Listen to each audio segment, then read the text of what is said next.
Okay, good morning, everyone. Welcome to today's Scrutiny Board looking at strategy and resources. I'm Councillor Andrew Scopes.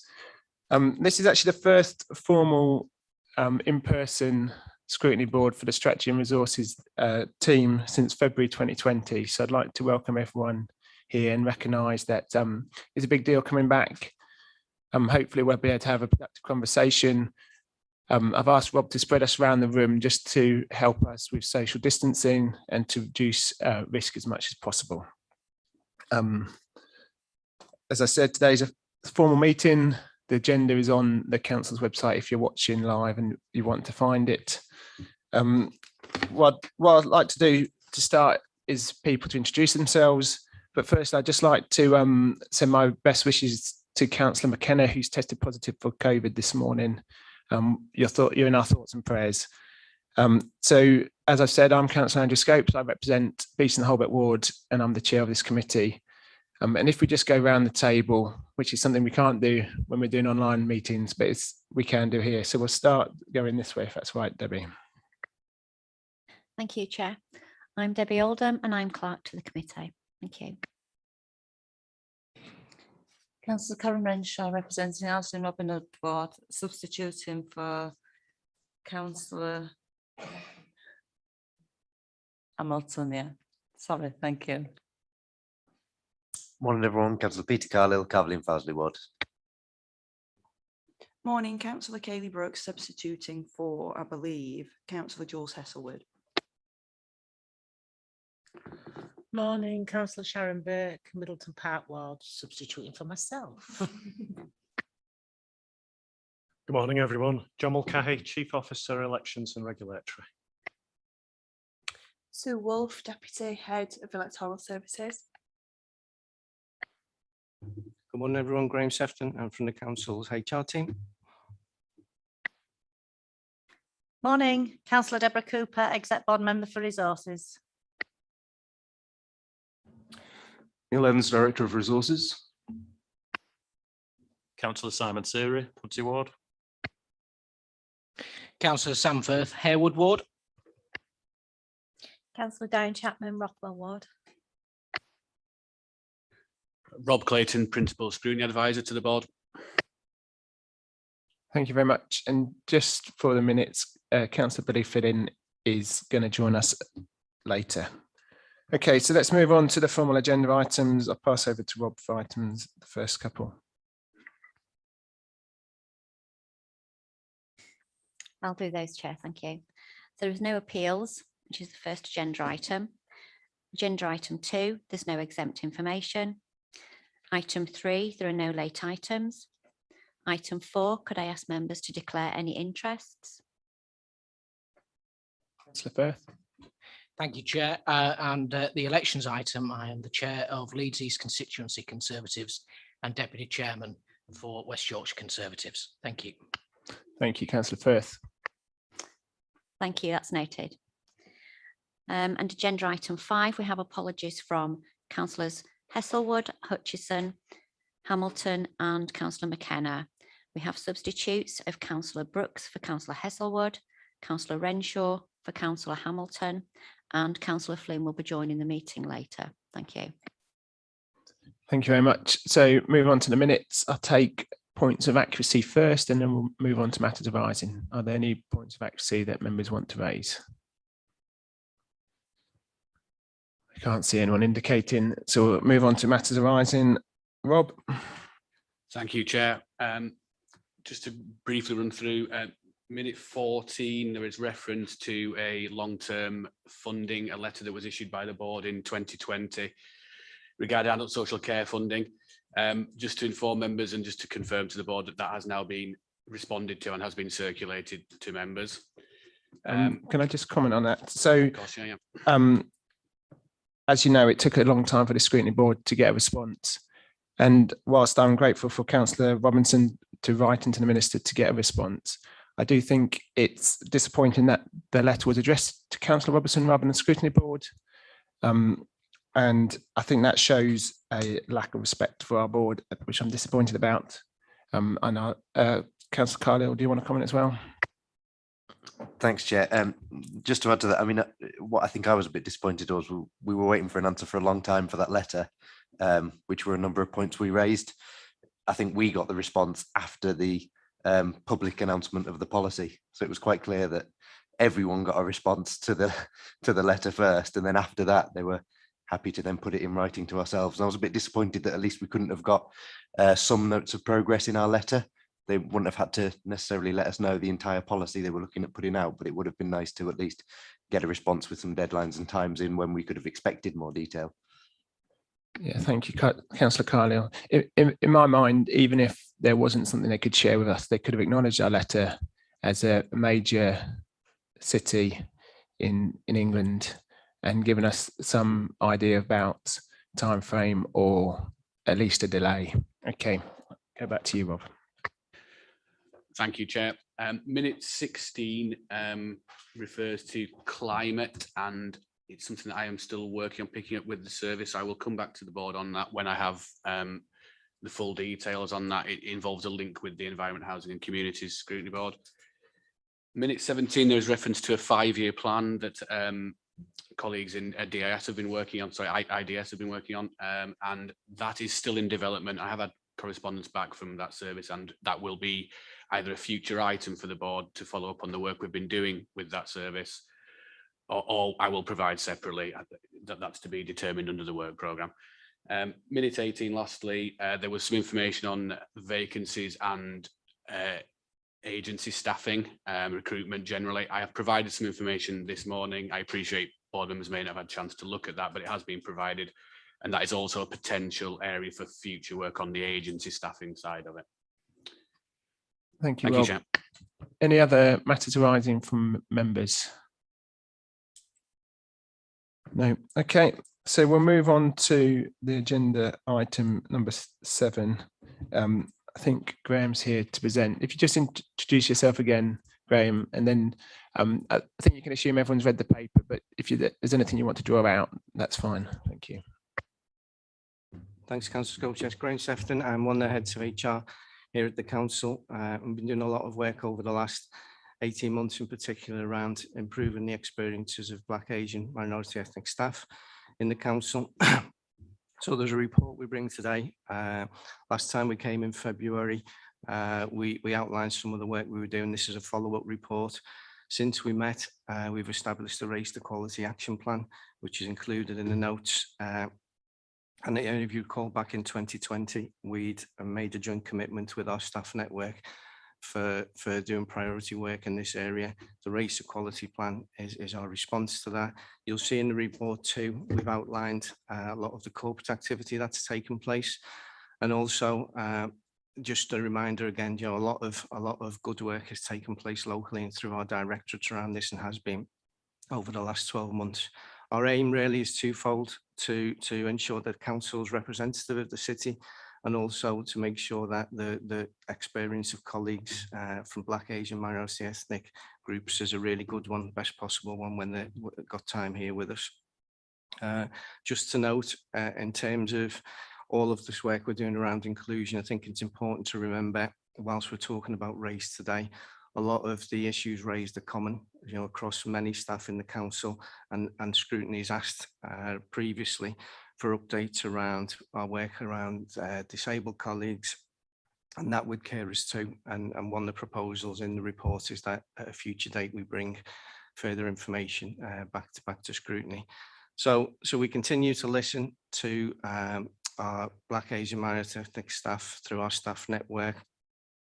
Really important that we pick up on their experiences at work. We've done lots of surveys, lots of local work, as I said, and I think you'll see through the action plan that we've set out that we are listening, and we're responding to the issues that our staff are raising. Things to note in there around recent prioritisation done by our network around progression and opportunities and recruitment, around inclusive recruitment, around developing a zero tolerance approach, and making sure that we've got a really strong set of measures in place for tracking and reporting our progress in this area. So we're currently developing a much more detailed, stronger data set, which hopefully we'll be able to share with Scrutiny in the near future. In terms of delivery, just some things to note. We've got the corporate activity, as I've mentioned, which is set out in the report, and Sal Tariq, who's the Director of Children's Families, will be leading the task and finish group that's just been recently established, with a broad range of input from different colleagues in different areas, so that we can bring all the different perspectives to play on the key themes that have been raised through listening to our staff. So I think I'll leave it there and welcome any comments and questions and asks from Scrutiny members. Thank you very much, Graham. Just first comment that we would welcome you coming back. I think monitoring this plan and how effective it is really important to us as a Scrutiny board. When I know we discussed this briefly at Chair's brief, I think it'd be quite helpful just to talk a bit around.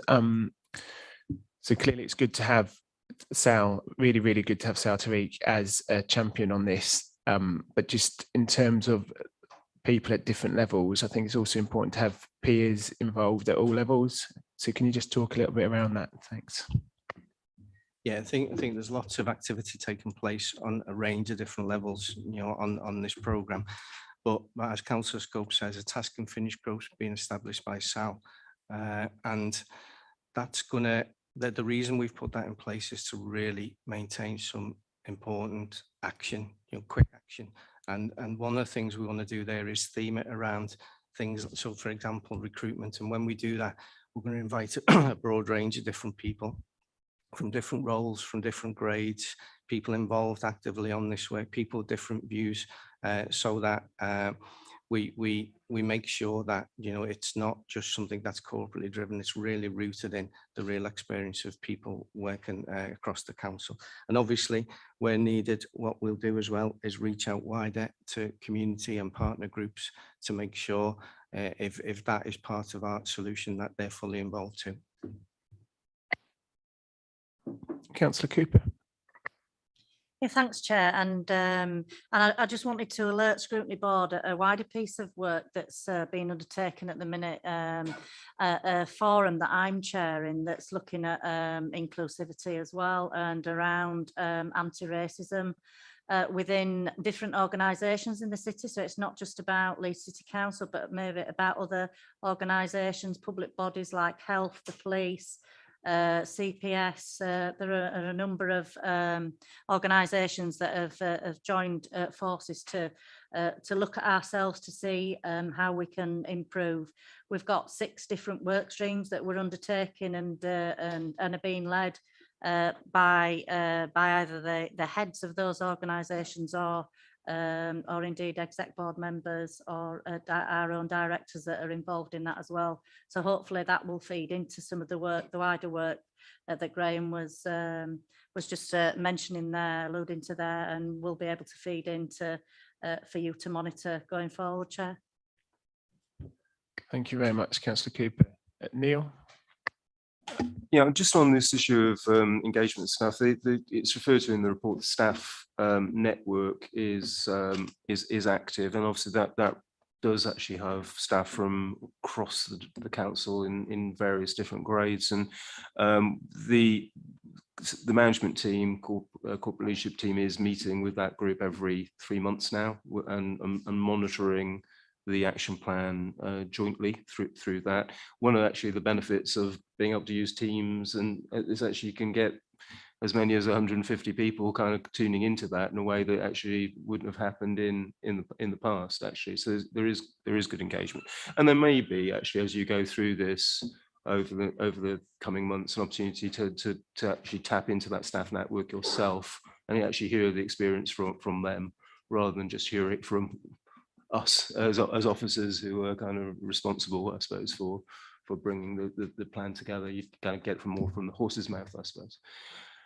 So that I'm sure we could liaise with the chair if that was something you were interested in. I'd be very much interested in that, and I think that'd be quite a positive way of helping our monitoring. Nothing like hearing something from an actual person rather than with respect to leaders, we all speak leadership talk sometimes. Okay, thank you. Councillor Burke. Thank you, Chair. Could I ask a couple of questions? I read it at great length last night, and some of the terminology in here sounds quite critical. I don't mean it to sound critical. Yeah, as almost regurgitated terminology that those of us who've been around this agenda for many years have heard time and time again. So what I'm asking, I guess, is what underpins the Equality Action Plan. And if you look at some of the objectives, I would have assumed that they would have been objectives that an organisation such as Leeds Council would have, and I know they did have already in place. So I'm asking about real action, I guess, and what that looks like. Yeah, I think it's a good question. And, you know, the last 18 months is, I think what it's done is shone a spotlight on all of this work because of COVID, because of Black Lives Matters, because of George Floyd. You know, we've done a lot to revisit this agenda. And you're right, Councillor, that a lot of this has been things that the council's been doing for many years now, you know, and it's proud of its work that it's done around inclusion. But you're right, you know, we've had to revisit, you know, all these issues around race. And I think one of the acknowledgements was, despite all that good work, there was more we needed to do on this agenda.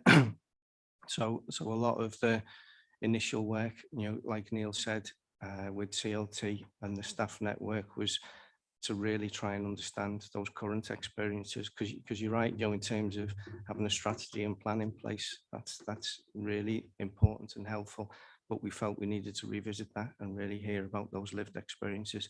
So we spent and deliberately spent time doing that, and from that, you know, that enables, you'll see in the report, you know, one of the big areas it talks about is establishing that trust and openness to talk about race. So we've been doing a lot of work, you know, on that, trying to encourage an honest debate across the organisation.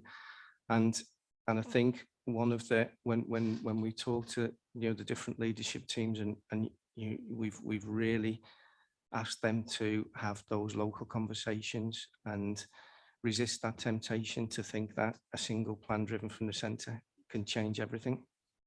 So the local activity has been really important.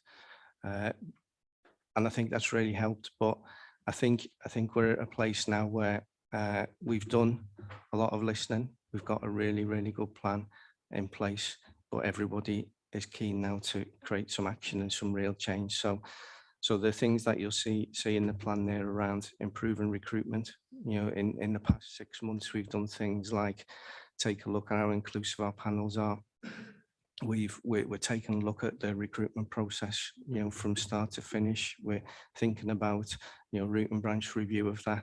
You know, they'll all take time, and some of that corporate activity, you know, we know will take time. Hence why that local engagement is really important to us. So each of the directors run alongside this, and something you probably, well, you won't have seen in today's report, is some really detailed local activity, directorate by directorate, which is taking place and has been for the past 12 months. So maybe what I need to do is bring some of that forward so you can see, you know, some of those really meaningful pieces of work at local level too, which sit alongside this plan. Yeah, that'd be really interesting. Thank you. I'd like to see some of that for me. Thank you. We've got an inclusion update in January already, but thank you. Just on that question, Graham, sales lead in a task and finish, is it just worth just saying what that means? What does finish mean? I assume it doesn't mean we finish the agenda. Yeah, no, it's a good question. In the race equality plan we've set out, that's a long-term plan for our work over a couple of years. So the task and finish group that Sal's going to lead is taking some of those really urgent priority pieces of work. And I think I mentioned in the report that there's been a change in leadership and in staff network, so a new chair and new steering group members, and they've helped us to reprioritize and focus our efforts really onto some really important urgent priority work they'd like to tackle.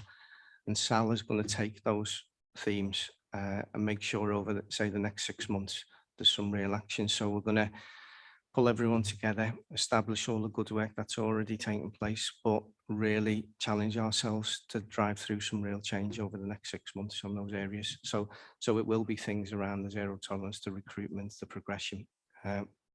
Because, as you say, Councillor, we've been working on these for a while and we need some change, to get a real impact here. Thank you, Graham. I'm going to bring in Councillor Firth next. Thank you, Chair. And thank you, Graham, for the introduction, and Councillor Cooper as well. I just want to ask one particular question about the recruitment practices mentioned in Staff Progression, Learning and Development, Section 2 of the Staff Network Action Plan, which talks about developing more inclusive recruitment practices. I just wanted to ask, obviously, these are all fantastic ideas to ensure that we have a more representative workforce. I just wanted to ask what we currently have in place and how this action plan looks to develop that in the future, because to an extent, I'd be concerned if some of these weren't already a part of it. Thank you, Chair. Yeah, thanks for the question. So some of the activity that has taken place around recruitment over the last few months is particularly focused on the live recruitment exercises taking place. So we've as new recruitments have come through, we've done things like work alongside the panel to check that we've got inclusive panels in place. We've made sure that we've sat alongside the panels and asked questions around and challenged around how well trained and aware those panel members are. And the good news coming out of that was, as you might expect, that we do those things well, and we did have inclusive panels in most cases, and the training that people have been through was strong. So that was reassuring in that sense. But in terms of some of the changes to make to recruitment going forward, obviously what we're doing at the moment is thinking about, can we change the way we recruit, the style of assessment centres, the way we do some of the application process, the way we connect with different communities, and make sure that the application and the range of people coming forward to apply is as strong and as diverse as we can possibly get. So whilst we've got processes in place, I guess the challenge is, how well is it working? And, is it really helping us to diversify in the way we want? Is it really giving us that real opportunity to bring people in from all different communities across the city? And I think that involves, practice issues. It involves working with our managers to make sure they're properly trained. And that's where the focus, I think, will be, in terms of our work over the next few months too. Councillor Firth, do you want to go back? Yep. Thank you, Graham. No, I think certainly, and we're all singing from the same hymn sheet. I just want to be sure of really what is currently taking place. Do you mind me asking, has any feedback been sought from the network about what they feel about the current process? Has there been any particular individuals that actually have been through that process as a result that have fed into this action plan, and how has that been integrated? I really just want to see actually how diverse the panels are, but also as well in terms of not only just BAME, but disabled, etc., carers, and making sure we have effectively those different perspectives on who we're going to recruit and make our more I would say, equal workforce. Yeah, I think what I'll be able to do, just in the process of pulling this together, we did meet with the staff network, the BAME staff network a couple of weeks ago. So the HR leadership team met and we had half a day with the network talking about approaches to recruitment and some of the ideas that we could put together, in terms of improving how it works.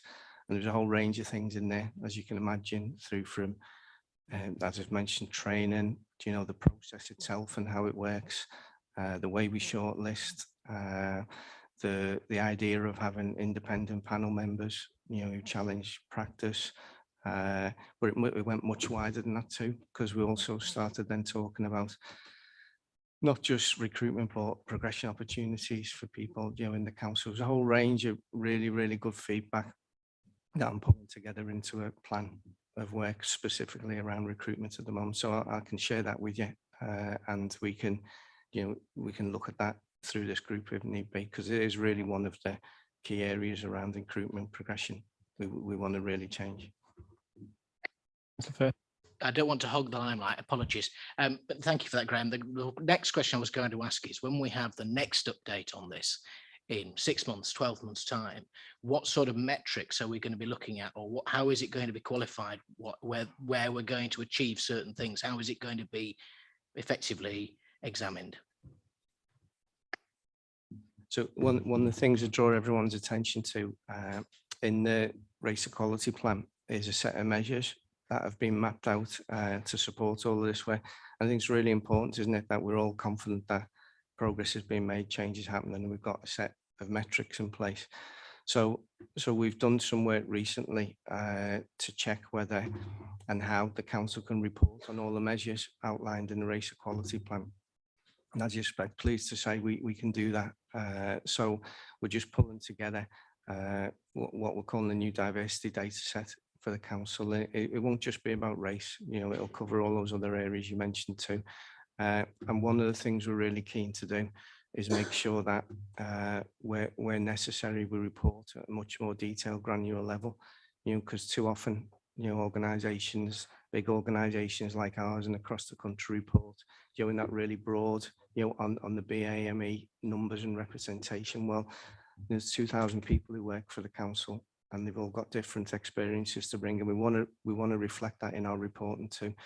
So we've got lots of data. Our challenge at the moment is to work out the best way to share it and to accompany it with proper analysis and narrative around it, rather than just sharing all the numbers. Councillor Firth. Thank you, Chair. That's all right for now. Councillor Burke. Thank you, Chair. Could I ask you something else? Looking at it, it's just kind of following on from Councillor Firth's questions. Looking at the percentages of people employed across all the grades, they're pretty high actually in comparison to the population figures, aren't they? So my question is, what's the objective? So what kind of percentages would you be looking to achieve? Because you must have an end goal, otherwise the work would be unable to be evaluated or meaningless almost, wouldn't it? And do you have the breakdown? I mean, I personally hate the term BERM, and lots of organisations do, and you've acknowledged that.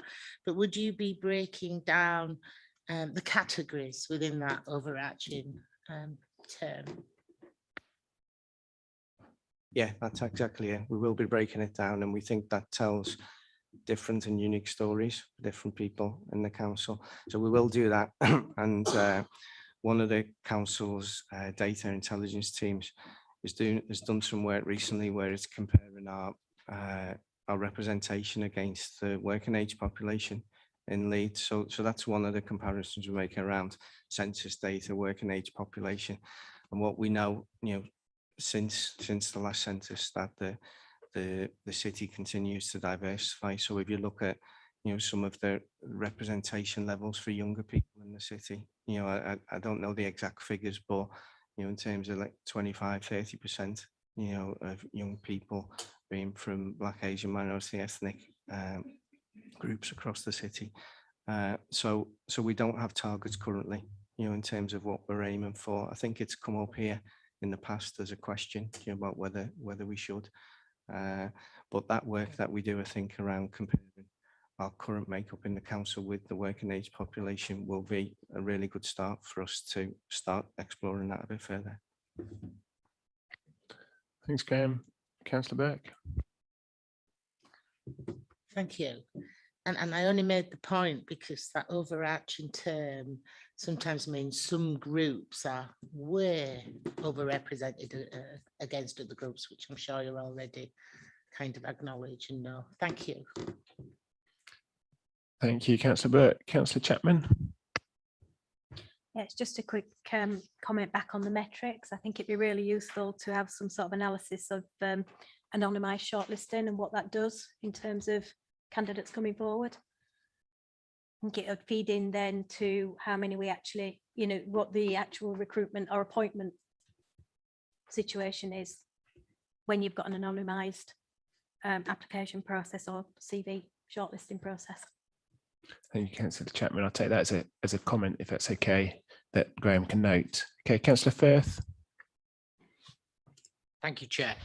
I just want to ask a question similar to what Councillor Chapman was asking, which is actually about anonymised assessment, which was to ask, has the council ever, are you aware, I should say, because I don't want to go through this kind of history, are you aware of any instances or a trial within the council using anonymised assessment? And if yes or no, has the council sought any external consultancy, either with public or private organisations, who either advise on it or themselves have undertaken it? Can you answer that, Graham? We're looking, over the last few months, we're just now looking at the idea of an anonymised shortlist, and then no, we haven't, to my knowledge, sought any external support on it. Has it ever been, are we aware if it, is it currently in use? I'm not saying whether I'm for or against it. I think there's a wider debate. And I think it's certainly about making sure that we don't judge people at all by anything, and we actually judge them by the merit of who they are. And the biggest question was just whether we knew whether we use it at all at the moment in the council. Neil, do you want to just come in briefly? I think we have, but the point about looking at the research on it, it is quite a balanced argument, actually. So in going forward with it, I think it's an idea we'll have to look at what the research is telling us and get the experiences of organisations which have implemented it. I mean, just on a more general point, I think the point which has been made is a really important one. Actually, we do need to kind of break down different communities, actually, because actually the participation of different communities is very variable, and it does rather get obscured by the overall BAME kind of term. So you're absolutely right about that.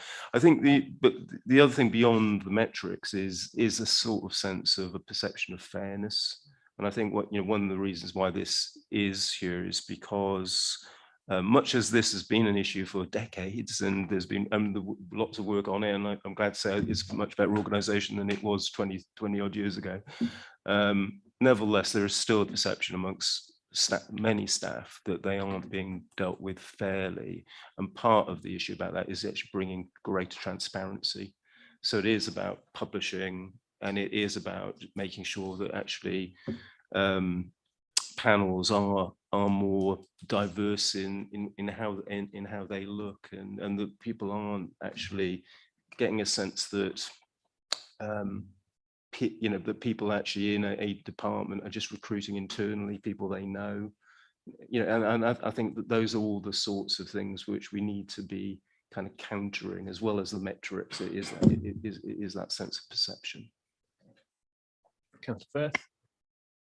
I'm sorry, Chair, to be asking another question, but it keeps on popping up. And the other question I was going to ask is, when I was previously involved in a number of processes with other local authorities when I was working for a headhunting firm, the question was whether any leavers interviews took place. And I'm sure I brought that up in the past, and I can't remember what the answer was. And I just wondered whether there was anything in particular that this particular plan could be integrated in some way into those leavers interviews, if that be the case, in some way to ask whether they feel that generally that how the organisation has supported them.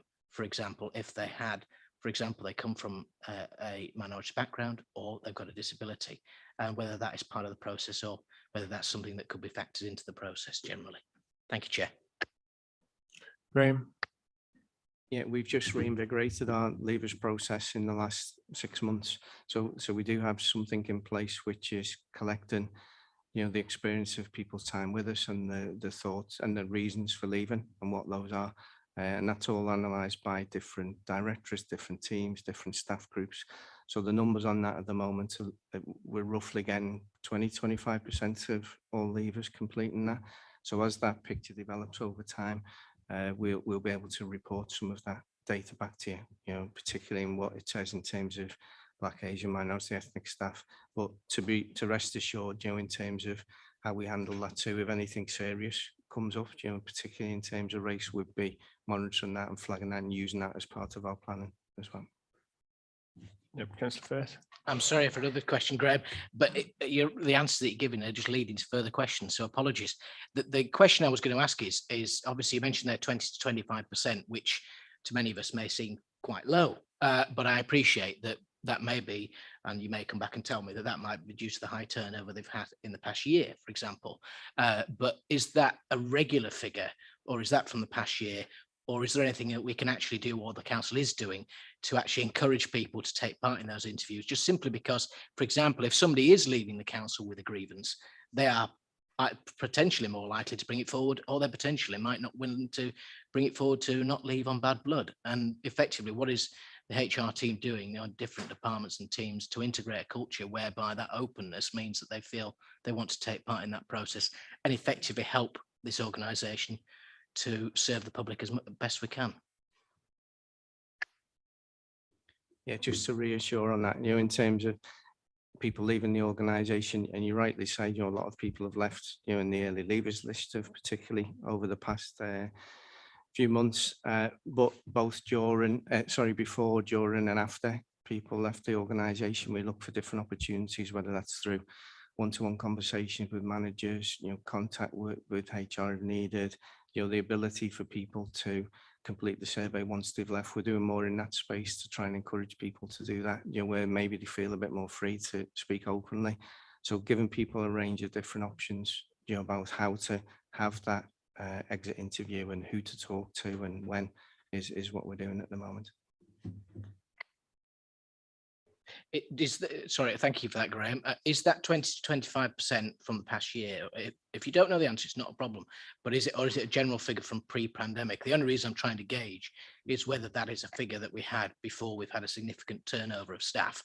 And as a result, effectively look what benchmark we need to be looking at in the future, or whether it's 25% of those who've actually left over the past year. If you don't know the answer, it's not a problem. But if it's something we could reflect on, it'd be appreciated in the future. No, that figure of quote is from December, January this year, so last 6 months. The number of people who've left, that 20-25% is people who've left since December time. Thank you. And your comment, I'm sure Graham's noted. Okay, Councillor Burke, do you want to come back in? Just a comment and a really quick question. In the plan, under staff support, one of the things that's listed is reviewing council's manager habits. Well, work done in the past shows that the word reviews perhaps not strong enough, because the only way to affect change was robust training, wasn't it?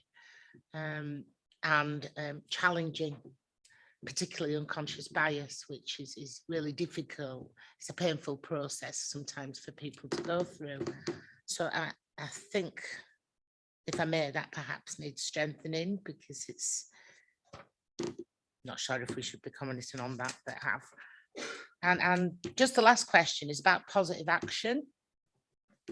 And again, I think positive action as a term is not something I agree with in the slightest, because what it actually does, if we use that term, it indicates or infers that the problem is with people from an ethnic minority, rather than an organisation's culture and unconscious bias that's quite often displayed by people in positions of authority and power. Do you want to respond to that, Graham, or do you want to take it as a comment? Just take it as a comment. Yeah, thank you. Thank you. Okay, so no one else has indicated to me that they want to comment.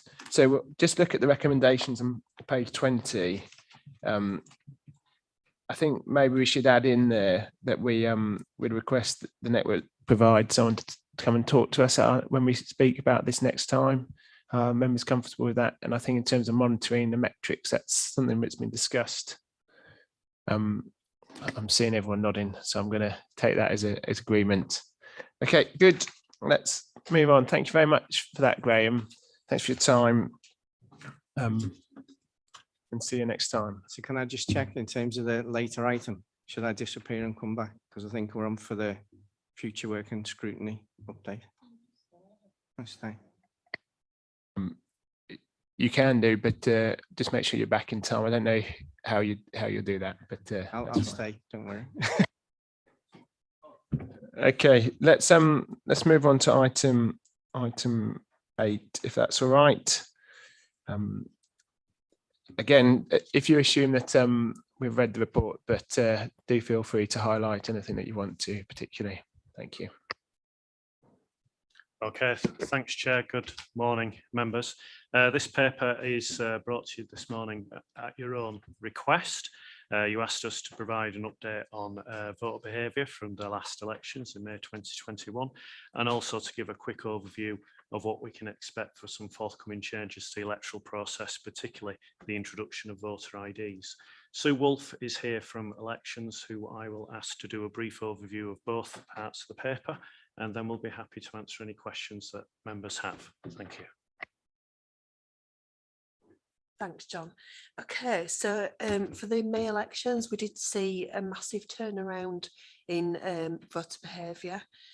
As you will see from the report, we ended up with 200,000 people voting by post, which is the largest record number that anybody in the country has ever seen.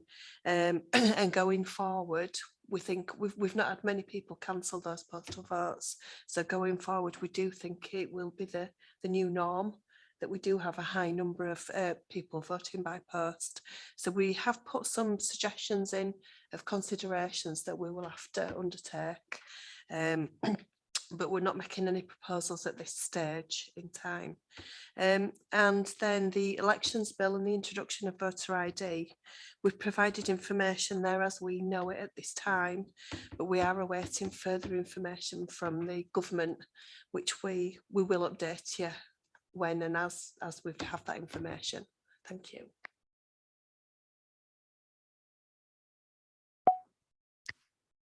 Okay, questions? Yeah, bringing Councillor Cardell first. Thanks, Chair. Thanks for that update. I think I'll focus on the first bit of the paper, really, which is the difference in this election than obviously the previous ones. And I know all of us will be very aware of that.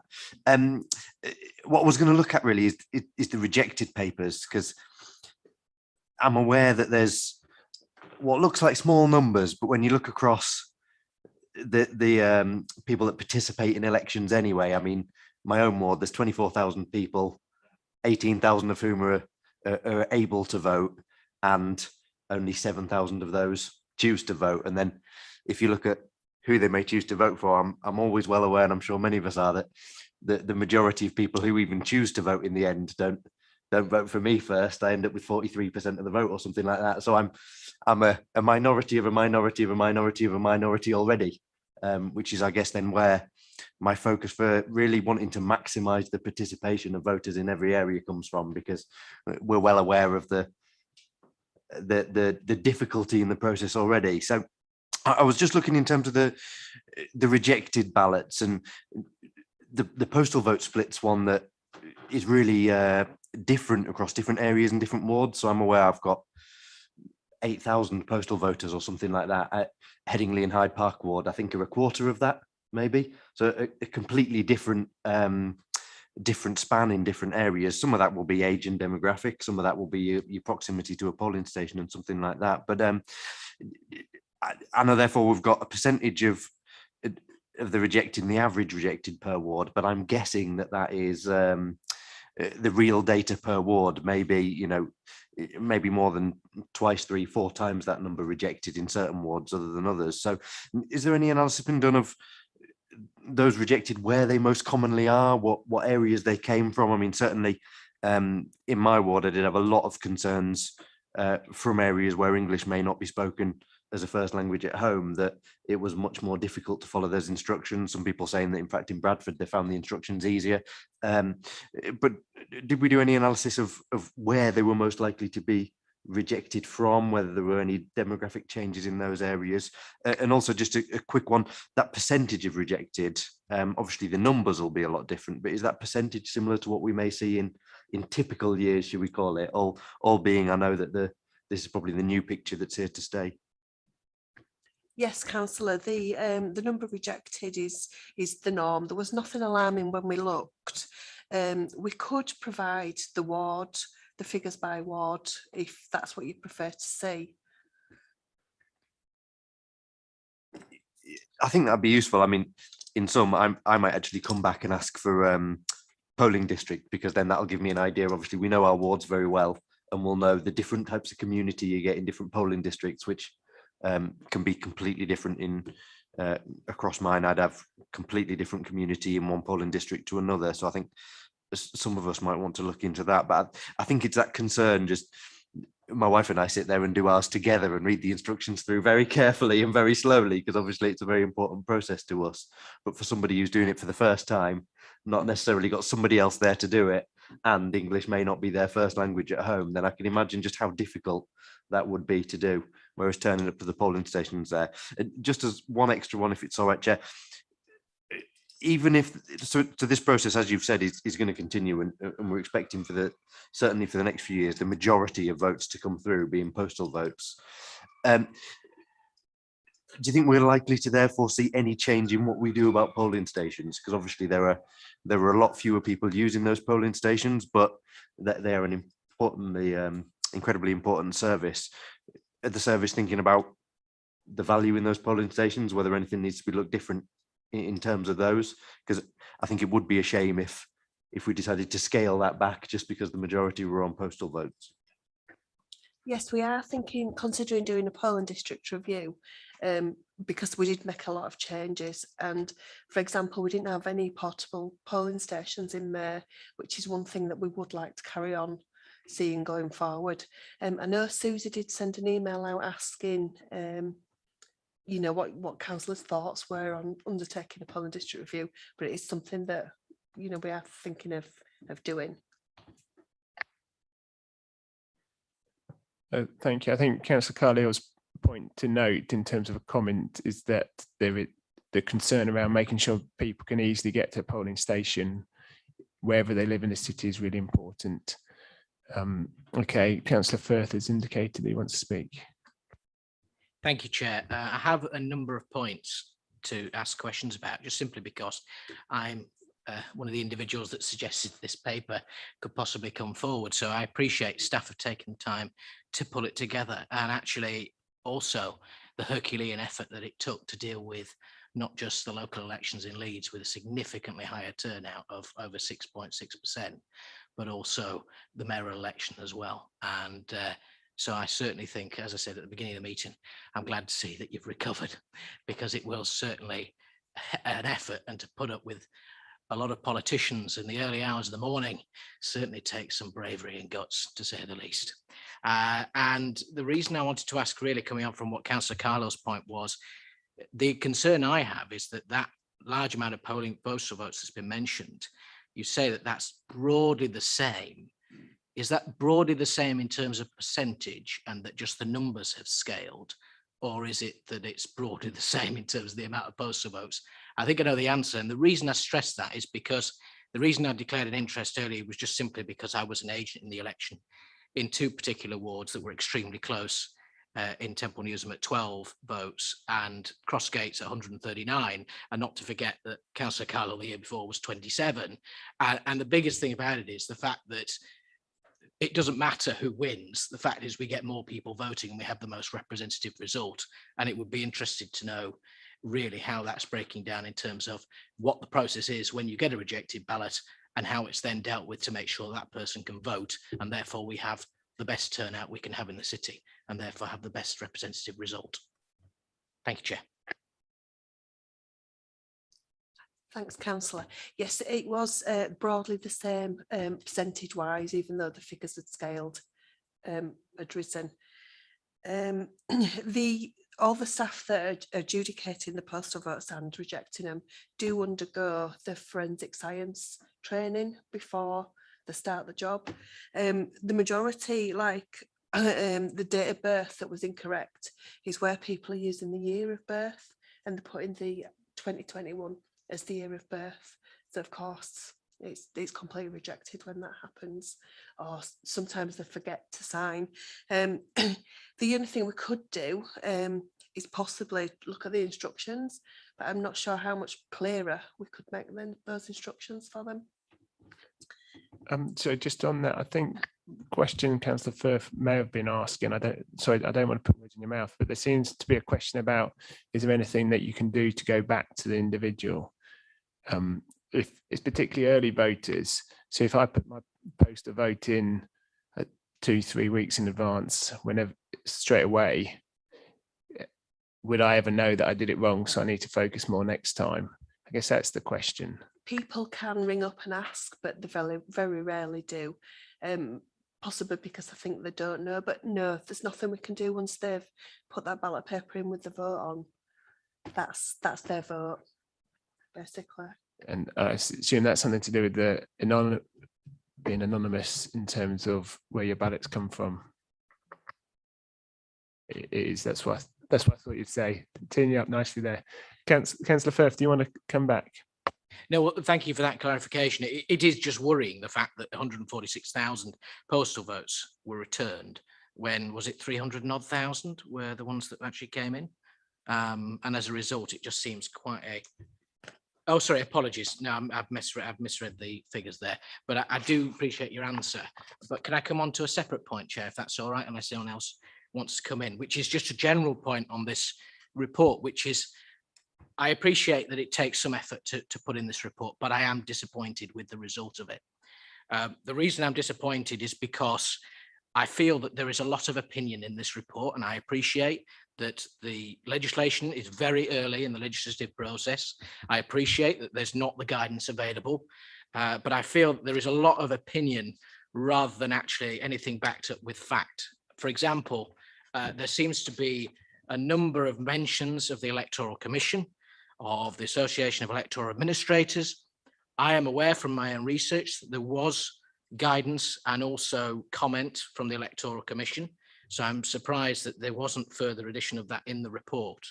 And I do find it a little bit concerning with some of the opinion, which is the fact that maybe I've misinterpreted it, and I appreciate that, is the fact that, especially when it comes to matters which we're probably going to come on to about voter ID, which mentioned about the fact that effectively the government has said that they will cover the cost. The government has not said what and how it will cover it potentially, but then there is further comment saying that absolutely this council cannot bear any additional cost at all, but the government has said it will cover the costs, and therefore, in my opinion, I don't think that's a relevant comment. There are other points as well in the report that I feel need to be highlighted, but I won't go into too much detail. But I do think that is something that needs to be considered. And if we are to review in what has been absolutely a Herculean effort by the Elections Department in a year that none of us expected to have to deal with hundreds of thousands of more votes than they were having to deal with earlier than they were before, it is a concern that this report has not come forward, but maybe it's something to reflect on in the future as we get more detail. I wanted to raise one particular concern, which is in relation to the delay of the verification process. And I just wanted to ask, could you provide some further detail on that in particular? I appreciate that certainly it is not an easy job, and it is easy for me as somebody just observing counters to say that, but I would appreciate just further detail on why it is the case that the council sees that it would have to take the count to the morning rather than straight away in the evening. Thank you, Chair. So I think your first comment around the nature of the report, I think we probably take that as a comment, Councillor Firth. I would comment that the government said it stand behind the council at the start of COVID, and whilst they have given some money to the council, they have by no means covered the entire costs. and I'll ask officers to respond on the point of the verification process. Thanks, Councillor. The problem that we do have is there's a large number of postal votes dropped in at polling stations throughout the day. We do have officers that go out and collect them, bring them back into us so we can keep going. But there's a significant amount that are put in post boxes that are collected by Royal Mail but not provided to us until it was 10 to 10 in May. Which, you know, it's just out of our control how many postal votes are dropped in polling stations. In May, it was 3 AM when we finished the verification of the postal votes, which would have meant a delay to the start of the count. We've got staff that have been out all day from 6 AM working. So to carry on throughout the night without giving them a break, you know, they are very tired. So, but it's only a consideration for now. Councillor Firth. Thank you, Chair. I'd just like to make one comment to say that my comment was not political and therefore I wasn't wanting a political argument. It was to state the facts rather than actually to be able to scrutinise this process and actually perform our role as a scrutiny board. And I feel that, Chair, that potentially was not a political comment. It was just trying to state that opinion should not be in there, but facts when we're scrutinising this, especially when we want to have a robust elections process. The question I want to ask in particular, and thank you for that response, is in relation to, do you have any figures at all on how many postal votes we received on the day itself, or in the process where they, after the deadline, they should have arrived? And was that usual? I appreciate the scale up was significant, but do we have any particular metrics, or could you provide them to the board separately at all on how many that was? Yes, we can provide them, and we can do a comparison probably on 2019 elections.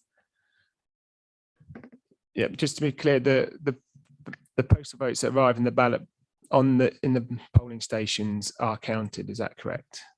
Yeah, just to be clear. Yes, they're all included. Just so we're clear to anyone who's listening, Yeah. that putting them to the polling station is not delivering them late, and they are included. Councillor Firth, did you want to come back again? Thank you very much, Chair, and thank you for the clarifications, because it certainly is appreciated.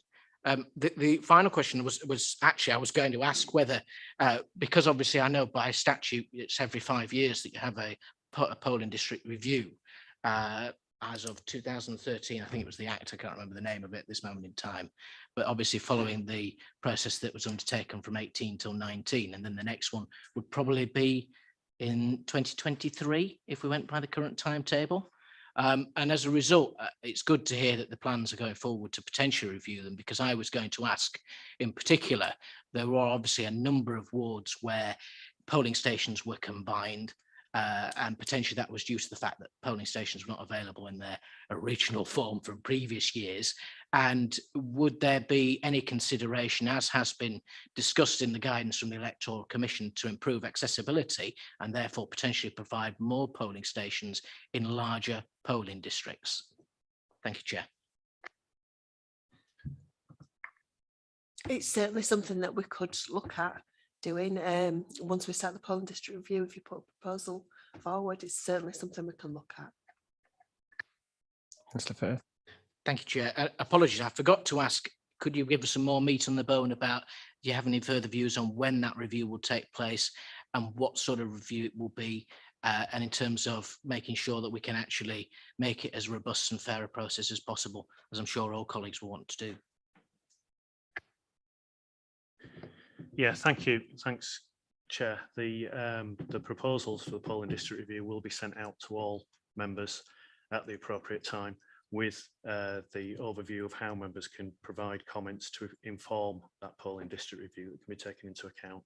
It's also a public consultation as well, which take into account the electors' thoughts on accessibility of their local polling stations. And of course, we do look at all available buildings in polling districts for their accessibility. We do carry out inspections on all proposed buildings to make sure they meet the accessibility criteria for electors who have different needs. It was mentioned that portable buildings have been problematic in the past, not only due to the cost of providing portable buildings, but also the ramping and railing to try and make them as accessible as possible does have its difficulties and its challenges as well.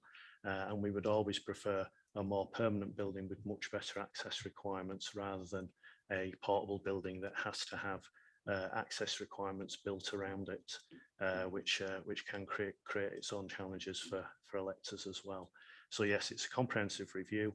We will be sending out details to all members so that you will understand exactly how the process works and how you can all be involved in that process and feedback and comments, particularly about your own areas and buildings that you're familiar with in your own wards that you think would make very suitable polling stations. We'd be very interested to hear from all of you on that.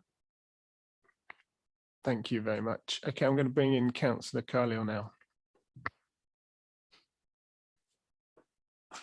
Can't see if I'm on because of the light. A couple of questions, I guess, building on. So I'll make one comment just on that first. I mean, the portable buildings are incredibly important in a number of areas. I had one area where unfortunately we couldn't provide them a polling station within their district and there is no building. Unfortunately, we're just undertaking to demolish another one of the buildings and the polling stations in another area where I can't imagine another building that would be suitable. So that will need an increase in portable buildings. So yeah, it was a shame not to be able to have those this year, but I completely understand where we got to and why that was. But yeah, very much like to see those back again. And it's all about really the as I said before, the importance for me is how easy it is to vote, to maximize that participation, because it can have a real change. And I mean that, as Sam pointed out, and I never forget my majority, absolutely, but the average rejected in the ward, I mean that's 4 times what would have changed the numbers in my ward, and who knows whether he's accepted, whether it had gone one way rather than the other. And with so few people voting, I mean there's the wider issue I won't necessarily go into, but the amount of people that vote in the electoral process, that's a national issue that we have that's low. That's an educational issue, you know, at schools. Unfortunately, the curriculum doesn't have, in my view, as much importance and weight put to it by how important local elections are, how important it is that people can have their say and how it affects their lives.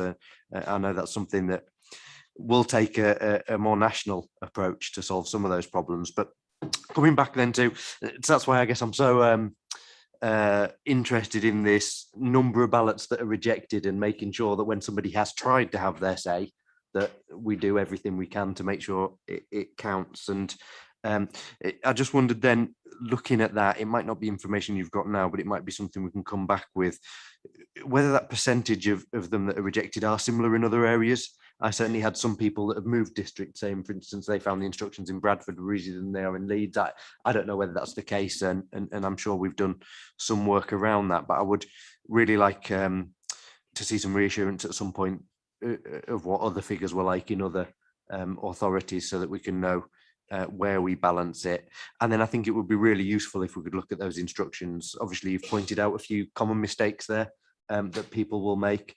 There was some really useful stuff I saw online that you released this time about showing people a video for how to fill in your postal vote, which is really useful. But then often those who are filling in postal votes are the ones that may miss some of that information and may not have it with them. So if we could review those instructions and look at them, I appreciate it's going to be a difficult thing to do, or at least look what other authorities are doing. I think it would at least give members the reassurance that as much has been done to make sure that everyone's vote is going to count and we're supporting them all the way, because I know we do a great job at that, certainly at polling stations, but now the balance has shifted quite dramatically. Yeah, we can certainly do some benchmarking on those instructions and on the rejected rates with other authorities. Possibly if we use the ones in West Yorkshire, we benchmark with those and bring those figures back to you. Thank you very much. Councillor Cooper. Thank you, Chair. I just wanted to make sure that the Scrutiny Board are also aware that there is a cross-party electoral working group that sits on a regular basis, and I can assure you it's very well attended by all parties to ensure that they actually have got some say and influence over how things are reviewed and looked at. So to just give you some reassurance around that it's not just officers that are making these choices about elections. And I just want to put on record, actually, what a Herculean task that our electoral office and team and staff, you know, who worked on the elections this year undertook, you know, and it goes to show just how good they were in how accurate their counting was. It was, you know, you know, within 1 or 2 votes when they were recounting in certain wards. So it just goes to show that the process, the training's right for those who are actual counters, and the process that's undertaken in elections in Leeds is the right one if we're coming out with results as close as that. And it's not just about the counting, but actually about how we conduct elections as well here in Leeds, which is also excellent, I have to say. And any issues at all on the day are seen to very quickly by our team. So I just want to put my thanks on record, Chair, for all the work that they undertake on our behalves. Thank you very much. That's I think everyone on the board will would like to stand behind those comments by Councillor Cooper for the minutes. I think it's important for your team to hear that from us as the Scrutiny board.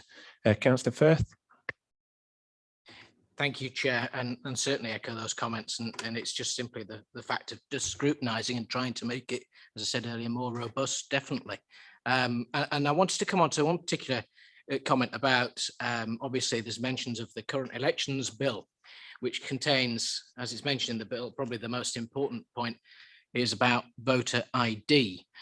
There is a major general election happening in Canada today, and it's using voter ID. And it will be interesting to see really how that progresses as we get more meat on the bone from the government. I just wanted to ask in particular about, there's a mention of 3% of the Yorkshire and Humber region that we don't believe have any photographic ID. And I just wondered, is there anything that this council is planning to do if it's not already? And I appreciate you have a lot of other tasks to deal with at the same time, but in preparation for whichever election it comes forward to, any preliminary investigation to find out what backgrounds those individuals may be from, or is there any way in which we can delve into that sort of information to try and improve the communication that we have to those particular groups?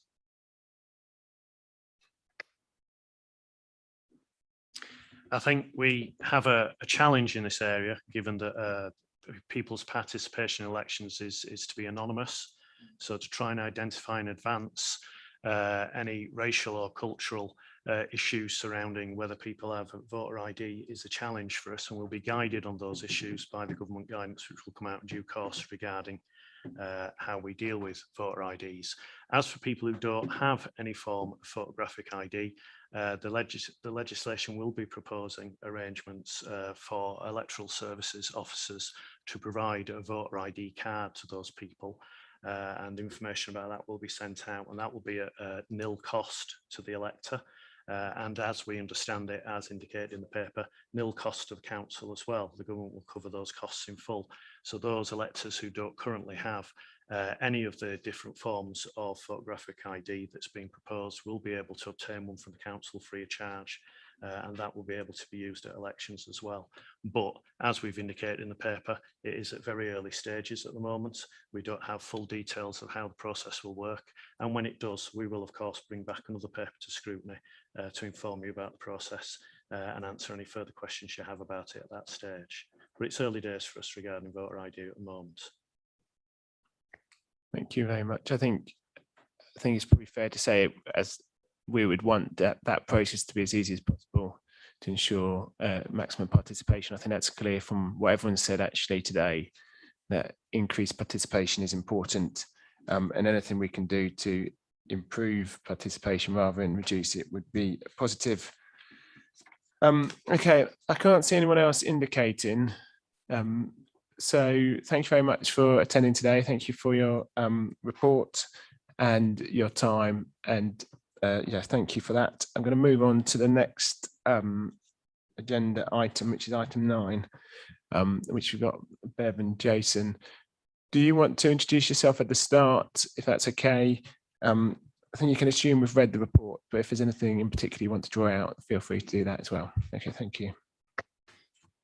Thanks. Good morning, everybody. So I'm Bev Fisher and I'm the Deputy CDIO for the Council and the CCG. And my colleague. Thanks, Bev. Thank you, Chair.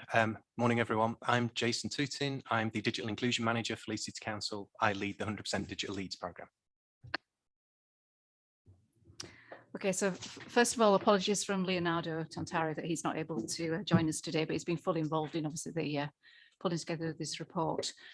Just to sort of remind everybody, this is the third report that we've brought, and the key themes that we wanted to talk to you today about are the citizen digital skills, which is what Jason's going to focus on, and on the work that's been going on around 100% digital Leeds.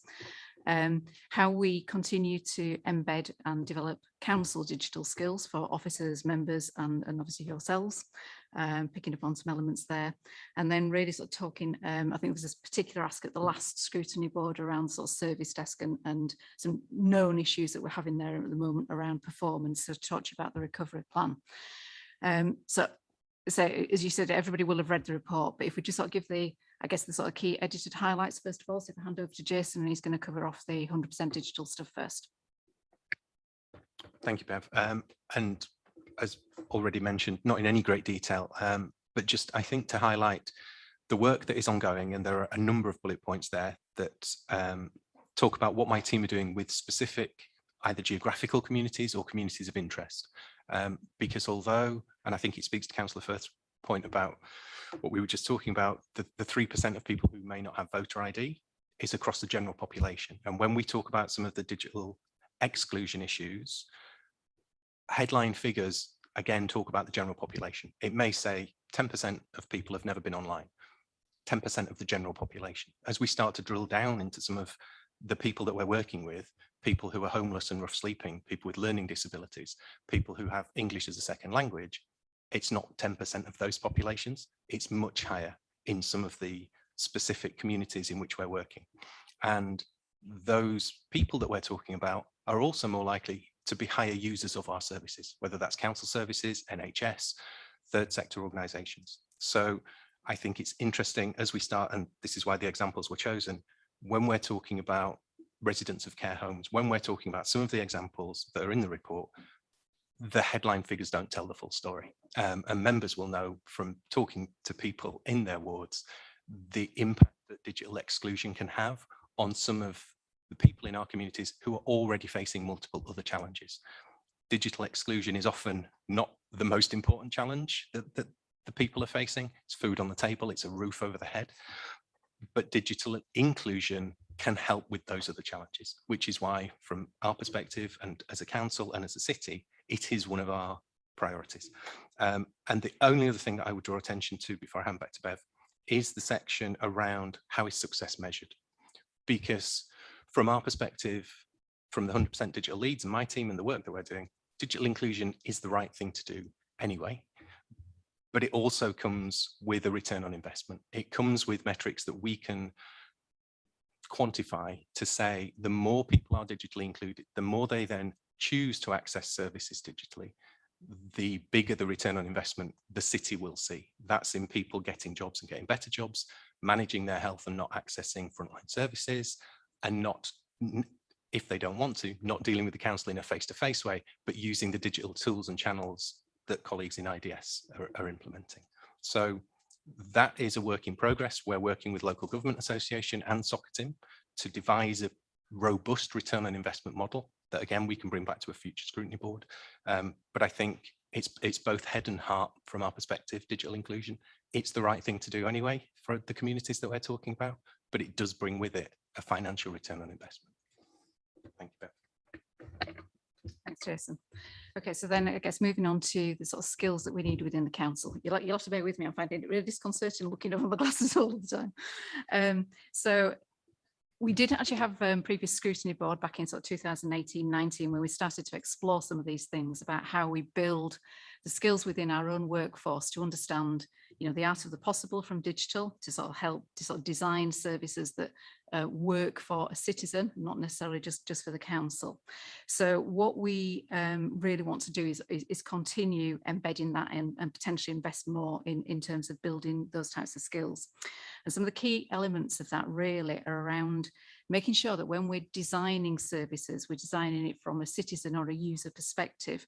So it's great if we design something that works for us, but if then the citizen's experience is very much that it's not intuitive, we're using language that they don't understand, or that the service itself is not joined up from end to end, then it doesn't really hit the mark.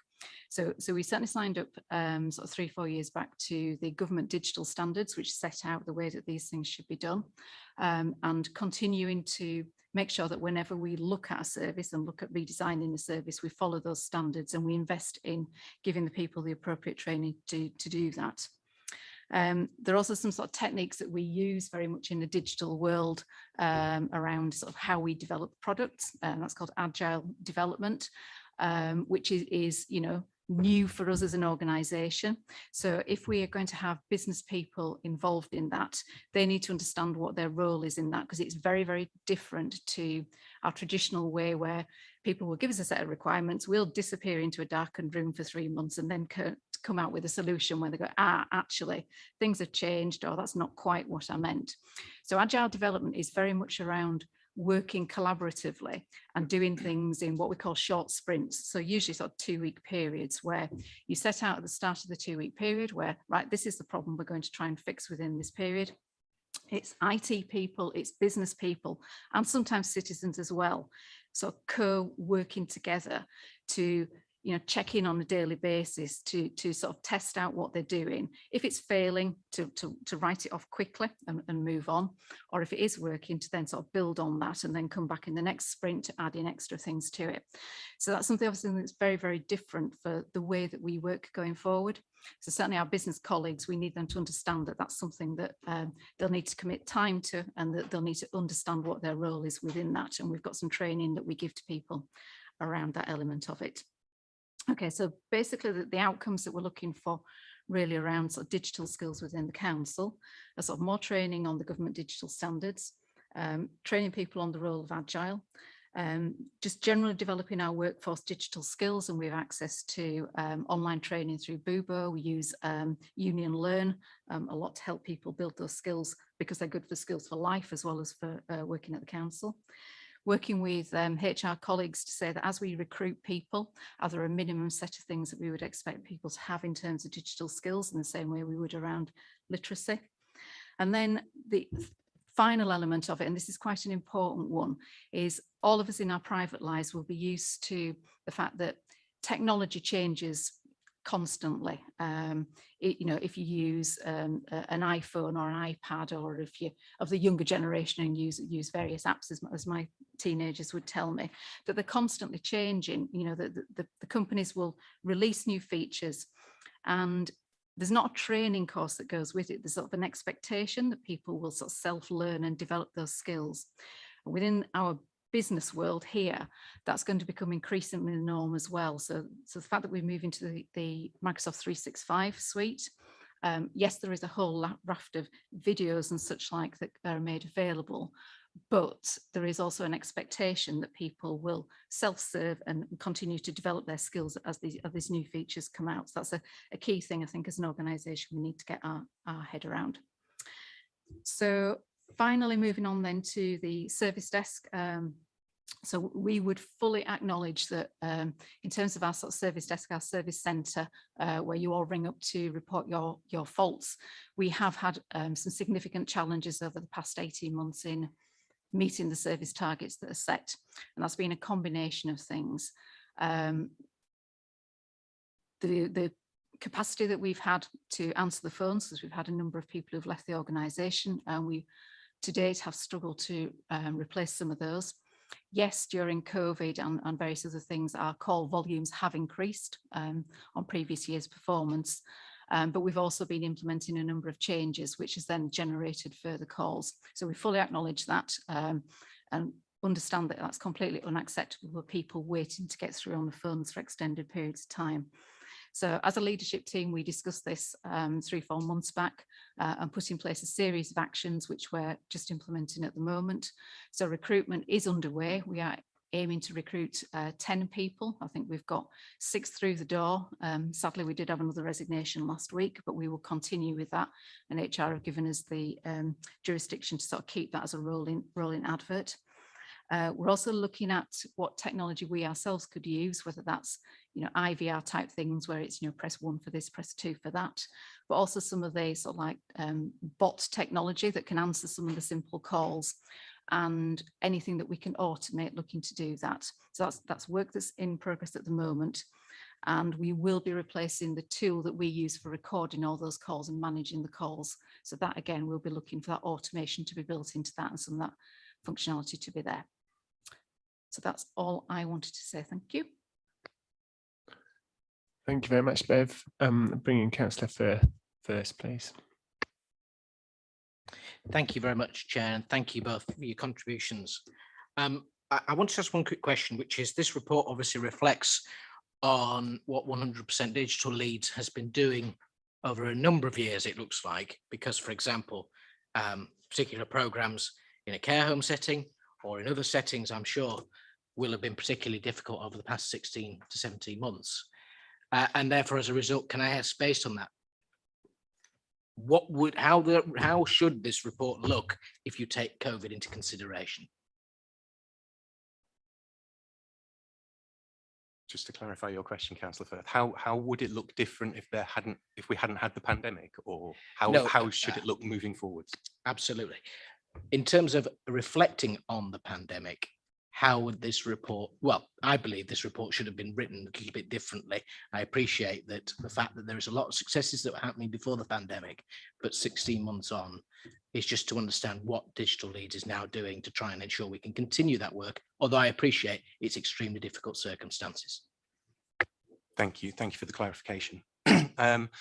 You're absolutely right. The pandemic has made a huge difference to the way that the team worked prior to that. I think the difference, the biggest difference it's made from a citizen perspective is pre-pandemic, a large part of the role of my team was based on motivation. So my team work at the organisation and the sector level. So we don't work with citizens directly in terms of training them. I only have a team of 4, so they wouldn't make much of a dent going around the city training people. So what we do is work at the organisation level so that those organisations who are already supporting our citizens in a whole range of aspects are better able to support them with their digital skills and confidence. Excuse me.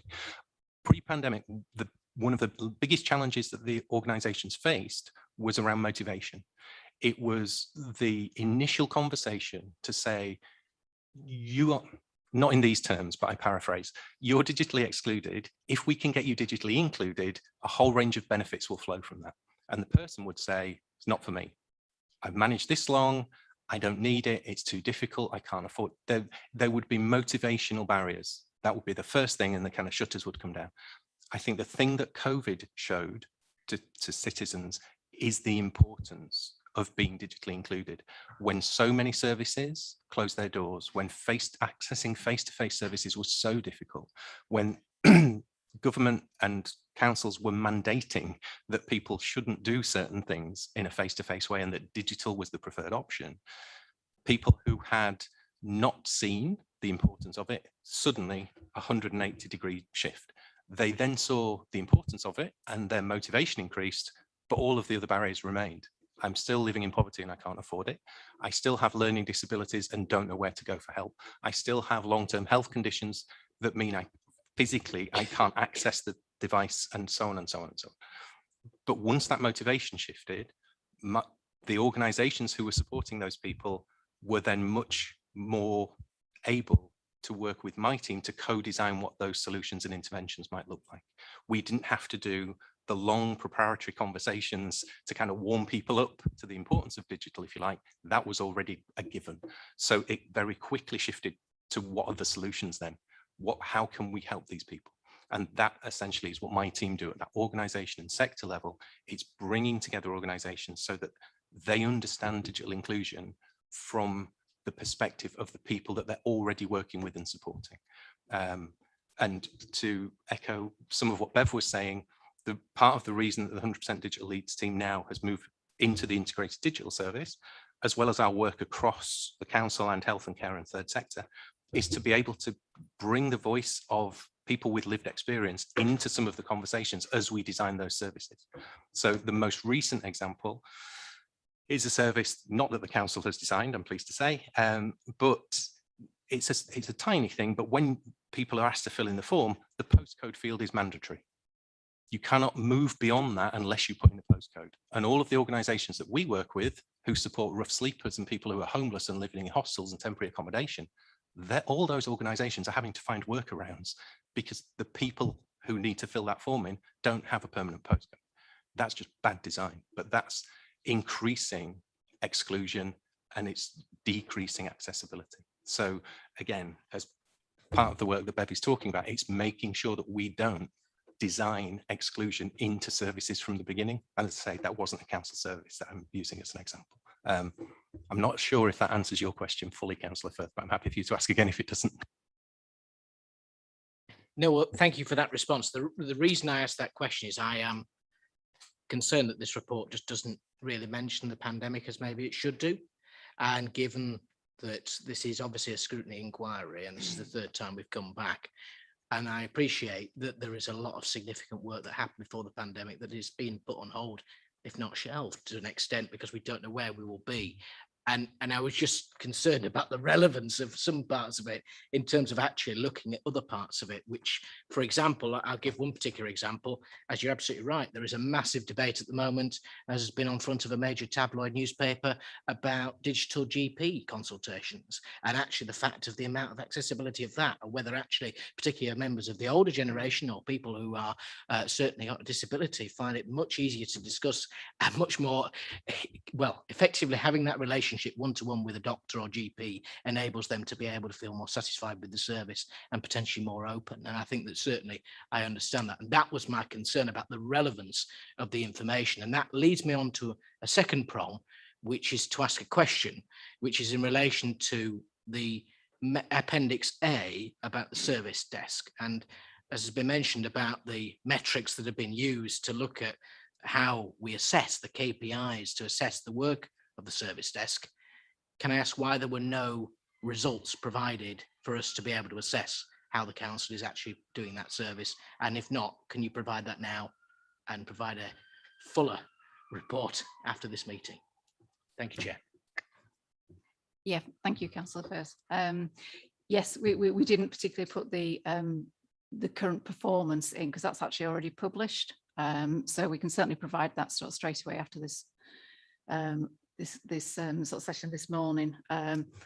I couldn't tell you off the top of my head without going and checking what the latest performance is, but I think on average for the last sort of 3 to 6 months, the call answer rate, which is the key one, instead of answering 80% of calls in sort of 30 seconds, it's been down at sort of 30 and 40% of calls being answered in that period of time, and obviously abandon rate significantly high. So yes, we've got all those figures and I can send those through via Rob straight away afterwards. And yeah, Jason.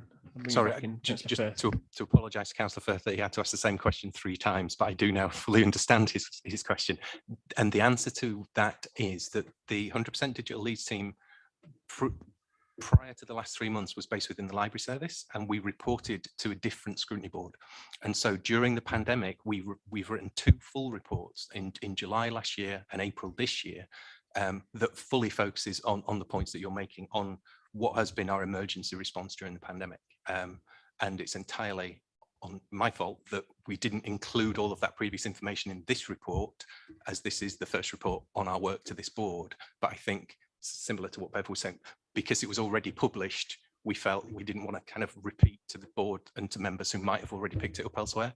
But I'm more than happy to share those reports with Councillor Firth directly. And if he still has questions, obviously, can come back on those. I mean, I think it'd be helpful to share those around the whole board just in case. Councillor Firth, do you want to come back? Thank you, Chair, and thank you for those responses. And certainly, if you could direct those through the Chair and the Clerk, that would be fantastic, because it means that we all can access it. And the reason, I think it's just a general point, just to quickly add, Chair, is the fact that, particularly on the other item before, is that not a criticism, I appreciate, but it would be helpful in future when we are doing sessions like this to have that full information, because the fact is that we've got to look at all the evidence that's available. And if that evidence is already available, then if it could be included in future, it would be appreciated. But I appreciate your point, and not a problem. I just wanted to ask one particular thing, which is there has been feedback from members of staff, and I appreciate that it can come from anyone, and it can be quite heated when people are dealing with a matter when they can't get things sorted quickly.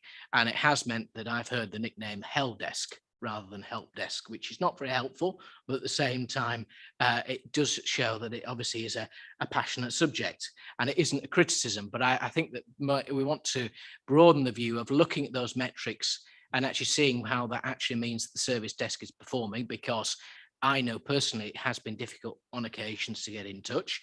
And I wanted to ask, as a result, for example, it feels that potentially we've lost a little bit of accessibility, despite the fact that we're all from home. For example, with the transition away from certain technology, can you confirm what sort of capacity we have for a web chat option, for example, which has grown significantly with major organizations across the country, especially as the fact that it then cuts down the amount of people then calling in and potentially spending that time on the phone when it can be a quick question to be answered. And the second point is about the amount of staff that was mentioned that we currently have vacancies for, which is 10. Obviously, I know that there has been a number of vacancies for a while, and similar to what I was asking Graham, do we have any figures, or do we have any intentions to look at exit interviews with those individuals who left, to then assess why they've left and to understand how we can improve the service desk going forward, especially given the vast majority of the staff will have been with us throughout the past difficult year. Thank you, Chair. Thank you. Okay, so in terms of, I hadn't heard that term before, Hell Desk, but I can completely understand how people are feeling. We are trying to, it's not managing the situation, but it's certainly acknowledging the situation and trying to let people know what's going on by using the council Facebook page. So our sort of service desk managers do regularly put information on there about, yes, we have extensive wait times. So we're trying to manage that situation, but the key thing for us is that recovery plan and getting back to achieving the targets, which prior to 2020, we'd certainly done for back to sort of 2006, I think, just after I joined, we had a very similar situation, lack of investment and such like. So we are confident that we can get back to that, and we just need to get enough bums on seats and get them trained up, frankly. So I'll pick up on your third point, because that's a really important one. And yeah, those exit interviews is a discussion actually I had with our HR colleague about 4 weeks ago, because at the moment, no, we don't have that information on why those people are leaving us, apart from the, yes, I've got another job somewhere else. So what we've asked with HR is that if they're not giving that full feedback to the manager, then can we use the forms that have been made available that can be anonymised, and use that route to get some more sort of quality information about what the problems are. Yes, I'm sure, as you've alluded to, that COVID and working from home will have been a key challenge for them. They're on a headset all day, call after call after call, and clearly, as we all would be, when you get through, you're naturally quite frustrated. So obviously the first part of the call is sort of like calming the individual down. But I have to say that the satisfaction rates that we're getting are still really high. So everybody says consistently that it's absolutely a nightmare trying to get through. But once I've got through to somebody, the quality of the service that I receive is exemplary. So we know we're getting some things right, but we do know what we need to fix on that one. So then, I guess picking up on your excuse me, your question about the web chat. That's not something we have at the moment. It's absolutely something, when I was referring to the bots, I think web chat with bots is probably what we need, so that you can have an automated tool which is answering some of those sort of chats which are a bit more sort of standard type questions. So yeah, that would certainly help, and is one way we want to take away sort of some of the calls from individuals having to answer them. But we're not there at the moment, working on a plan around that. So I think it will be probably towards the back end of this year that we would potentially have something around that. Thank you. Just pushing back on in terms of getting back into better service. When do you think that will be? With the recruitment that we're doing at the moment, we're mid-September now. So bringing all of those people on board and getting them trained up, I'd say my personal view, 2 months and we should be back there, but things should start to improve certainly within the next month or so, because some of those early starters are now on board, being trained up and starting to take those calls. Okay, so bringing you back sometime next year might be helpful from the board's perspective. Councillor Firth. Thank you, Chair, and I appreciate your point there, because I was going to raise it under potential items for the future, another agenda item. And the reason I mentioned web chat is because I personally, as a councillor, and I know that colleagues have increasingly used it, because I only started using it because staff used it, and I thought, well, actually, this is quite a good idea, is that we did lose when we transferred over to Zoom and the likes and Teams. We lost a piece of software that we don't really use as much as we used to in Skype, that was then used quite regularly by a lot of members of staff. And whether it is the fact that, yes, it is accessible for some, but overall it is not, I believe, as far as I'm aware, it isn't. And that was a very useful tool to be used between staff, I understood at the time. And my only concern is that we could cut down this workload by having that option available. And that is something that a lot of public and private organisations are looking at. And so certainly any future information on the stats and KPIs and looking at other options to try and lessen the workload would be appreciated when we come back to this in the future. Thank you, Chair. Thank you. I'll take that as a comment if that's okay. I mean, my comment is I find web chats and web bots that I talk to on other companies entirely frustrating. And they say, can you rephrase your question because I don't understand? And so it cuts both ways, doesn't it? But an effective one on simple questions, I think that's fine. Do you want to come in on this point, Jason? Just really briefly, Chair. Thank you. I think your point is well made. It mirrors the work that we're doing with citizens, which is giving people the widest range of options so that that individual has the widest amount of choice. And I think the thing that we haven't mentioned that has been hugely missed over the pandemic because of working from home and all the rest of it, but has had a direct impact, is just sitting next to someone.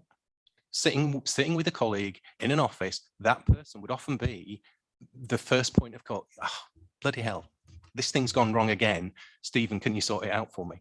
The amount of that peer support that would happen across the council that would mean that calls never reach service desk because that peer support, and it's, I think this speaks to some of the other work in the paper, which is around the leadership and the culture. It's people feeling comfortable that they can still do that, even though Stephen now isn't sitting next to them, but he's in his bedroom.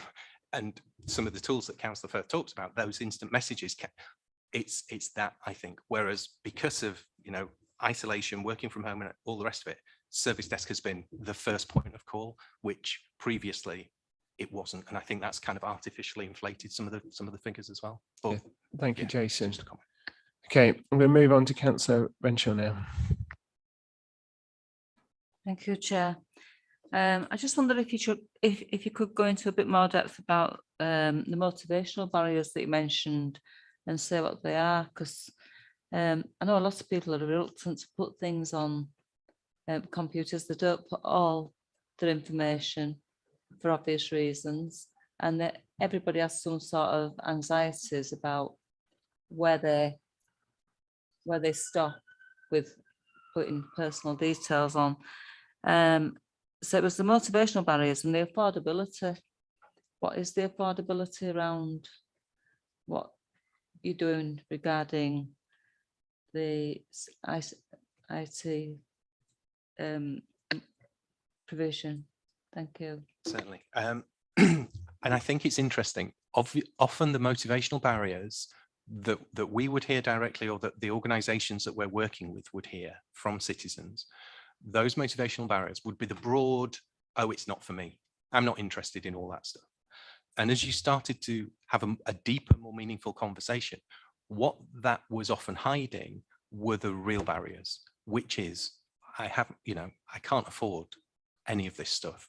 Or even if someone gives me it, a friend, a family member, a council scheme, a third sector organization, even if somebody gives me this stuff, I'm not going to know how to use it. Nobody's got the patience. My grandkids have tried and I can't do it. I just physically, or I've got literacy and language issues, which means that I can't read this stuff. There would be all of these deeper causes that will be hidden by this broad kind of motivational thing of, it's not for me, I'm not interested. So I think the work that our partners are doing in third sector and health and care and other council colleagues is they're starting to unpick what that motivation actually means. And you're absolutely right when you say that there's a fear. If you've never been online before, your experiences of the internet might largely be driven by what you hear in the news and read in the papers. And it's identity theft and it's fraud and it's scams and it's abuse on social media and all of this stuff, which, not to downplay that is real, but those things also happen in real life as well.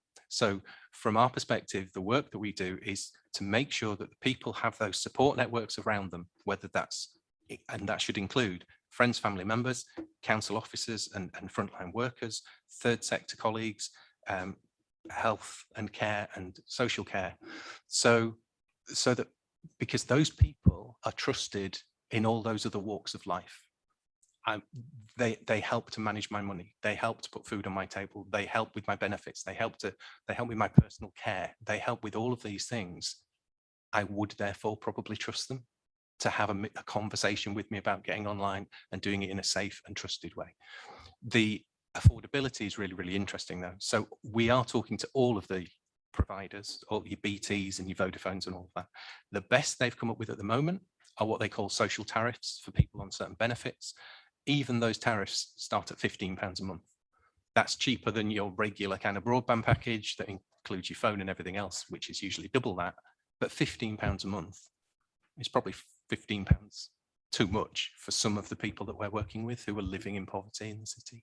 So it's something that we're absolutely working on.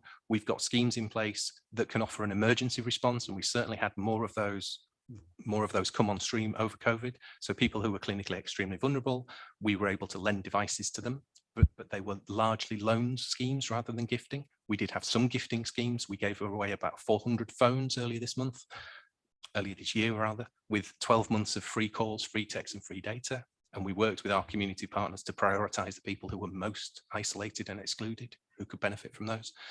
But your point is well taken. All of those are kind of emergency response measures rather than sustainable, affordable solutions moving forward. And can I just add, how do you take into account that you're trying to build on people's skills, but people learn in different ways? Some people would rather be shown, some people would rather have their hands on. Some people can understand simple instructions, but it can be found to be very difficult. And I just wondered what steps were in place to accommodate or facilitate the different ways of learning that people have in all walks of life. And that is absolutely the role of my team. So my team will work with organizations, and we've worked with some organizations almost since my team were appointed, which is 3 years ago, and we're still working with those organizations. They're in a very different place now. They themselves have, in some cases, they've appointed a worker to focus on digital inclusion. They've bought their own equipment that they're lending to their service users. But you're absolutely right in terms of the time it takes. So we delivered a webinar a couple of weeks ago, just before Leeds Digital Festival, where we were talking about digital inclusion for older people. And we had speakers from our partner organizations. So we had speakers from care homes, from a neighborhood network scheme, and from Touchstone, which runs a BME dementia service. And that worker was talking about a couple who had finally independently managed to join the dementia carers coffee morning over Zoom. And that had been a 9-month process. That worker had worked with that couple for 9 months to the point where they were now able to do that independently. And what that learning looked like for that couple, one of whom had dementia, the other of whom was the carer, what that learning looked like over those 9 months is very different to what our colleagues in employment and skills are doing with young job seekers who need different kinds of digital skills to start their career and apply for jobs and apply for better jobs. So your point is absolutely correct. what I'm saying in a very long-winded way, but the fact that we're working with over 300 partner organisations across the city, all of whom understand the people that they're working with. And my team advised those organisations on how to bring digital and embed digital into the services that they're already providing. But those organisations have the insight into the people they're working with, and they can adapt the learning to fit the people. Well, I'll just finish off with a comment, if that's okay. And it's just that it's found to be most frustrating when you try and get in touch with somebody and all you get replied, and it can be related to IT equipment, and all you get is go to leeds.gov.itt.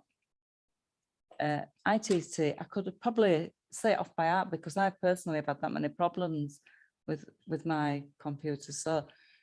So for the general public and for any other department, how is that being dealt with? Because when you get that message, but it's your laptop that you're having issues with or any IT, what is the alternative? At the moment, what we don't have is the drop-in that used to be here in the Civic. We do have some people who are still working down at the Apex site. So when people have got an issue, they're able to sort of get into there and get devices swapped out. But I completely appreciate your point is that, yeah, if you're just hearing a message that says try going and logging this online instead of waiting in a queue, that's not helpful because you could be an hour before you get to talk to somebody to tell them that your laptop's not working. So the key thing for me there is about having enough people answering the phone so that the wait times go back to what they should be, but also potentially having those options that say one of those options might be press number 2 because my device is completely broken, which would then route you to a different queue because we'd know straight away. There's no point directing you to trying to log that online because, as you say, you can't. So that we do appreciate the frustration, the absolute frustration that people are having. I wouldn't want to take that off because then if people stop logging the things that can be logged, the situation will just become worse in itself. But yeah, we will absolutely look at how we could streamline that so you get a better response around that. Thank you very much. Councillor Flynn. Thanks, Andrew, and apologies again for my late arrival. I did make the pre-meeting, but I've been tied up elsewhere. And my apologies again if you've covered this sort of previously, but Neil will be well aware. I was rather taken aback when I saw the KPIs, which don't actually reflect my experience in my own sort of contacts, etc. I don't want to go into huge detail, but I spent probably an hour and a half, maybe 2 hours on Friday afternoon speaking to various people on the help desk who had to speak to somebody else because they weren't on the mobile team. And then the mobile team decided to go home because they come in early and they finish early. And at the end of it, basically, I was left in exactly the same state as I was before. Things like I've had Email Plus put on my iPad twice and taken off twice in the last 6 months. Been told at various times it's not compatible with either councillors or councillors' iPads or whatever. I've had 3 iPads in the last 6 months. Had to get a laptop in addition because it was so it was breaking down so often. But basically, it was the systems rather than anything else. I will say that when you speak to somebody at the help desk, they are invariably helpful and solve the problem for you. The difficulty is getting there in the first place. Is it the system that's wrong, basically, or the systems that are wrong? Why have you moved the help desk from this building to Apex House? I'm due over there again. In fact, I can't do it today, basically, because I haven't got time. I've got to go to another meeting. The last time I was at Apex House, I actually had to walk out because the queue in front of me. The previous time was 3.5 hours sitting, waiting for my laptop and iPad to be sorted out. Have you ever tried replying to the surveys that you send out after speaking to somebody on the help desk? You can't do it. It doesn't allow you to do it. So where do you get the KPIs from? I'm just at the start of that, just so you know, Councillor Flynn, we did talk about getting more detail on what the KPIs are at the start of this agenda item. And actually we discussed the point you make about the wait being the problem, but the staff being really helpful when you get there. So don't repeat that again, Bev. I'm sure Councillor Flynn can watch back if he's keen. But his point about where it is really valid, and the point about how long you're waiting at the drop in is also a really valid point. Okay, thank you. So in terms of the location, to be frank, the location only got moved as a result of COVID. Is that any better? Okay, yeah. So in terms of the location, the location was only moved as we went into lockdown. We obviously weren't sustaining we were having a very limited number of staff in, and the staff that we did have to have in were down at the data centre at Apex. So we did a lot of giving out kit and fixing faults from that site. And in terms of the drop-in centre here, I mean, the service desks themselves have always been located at Apex, but in terms of the drop-in centre that used to be up on the second floor link corridor, in terms of decisions about reopening that's under review as a location as part of the future ways of working, rejigging the civic hall. But also we just need to be mindful of, is that the best location? You know, do we have perhaps sort of centres that are moving around, you know, going into Merrion from time to time, sometimes in here, so that's under discussion as about where people can go if they want somebody to look at something. But in terms of the 3.5 hour wait in Apex, I'll be completely honest, I wasn't aware that was an issue, because I understood people were going in almost by appointment. So can I check on that one and come back to you on that one? I know the reason that they were actually wiping my iPad and putting the information back on it. I've no problem about it. The point I'm making is 3.5 hours plus the time there and the time back again, because there was an issue with the iPad. There's another issue with the iPad, which has got to be replaced today, except I can't get across there now. Can you, so I think in terms of the specific, I think Councillor Finn's got some really concerns about his personal IT. I think it's worth looking into his case, an example case, and doing an investigation on that in terms of what are the issues here and is it affecting other people? Is that fair, Councillor Flynn? And I guess the other question that Councillor Flynn asked was, where do the KPIs come from? I don't know if you picked that up. Okay, so in terms of the KPIs, we work with Socketum, who are the Society for IT Managers. So they are sort of standard type performance indicators. So that they were developed probably about 10 years ago. We have reviewed the individual measures from time to time. And so while we were hitting them, they were deemed as being very acceptable by all our users in terms of, you know, 80% of calls getting through in less than 30 seconds and less than 7% of calls being abandoned.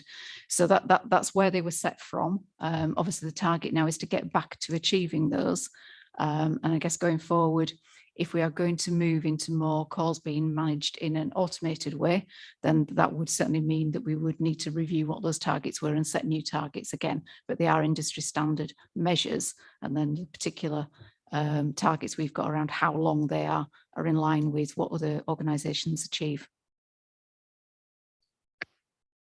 I understand the system of KPIs and all the rest of it. What I'm querying is the accuracy of them. If we are, and I asked before I left the meeting I've just come from, if anyone was ever able to answer the surveys that we get after being in touch with the help desk and all the rest of it, not one person in the room can do it. And I've reported it. I've given up basically now. So if you're not getting the feedback from members, how can you be sure that the KPIs are accurate? Not from the sections, etc. I assume they're fine. But what about the service you provide to elected members? Okay, I will have to check that one out for you. I wasn't aware of that. And I know we're getting feedback from officers consistently. So why it's not working successfully for members, I'll look into and I'll report back. I think it's probably it might be specific members, because I've definitely been able to respond to surveys previously. I'm going to bring in Councillor Burke next.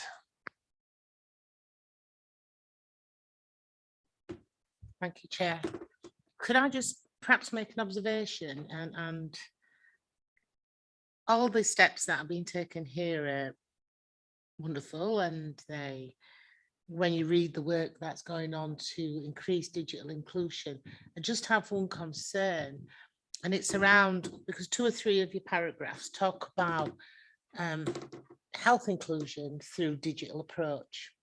And I think that's important for some people in some circumstances, but an increasing concern about people's ability to get face-to-face contact with a health professional or a GP.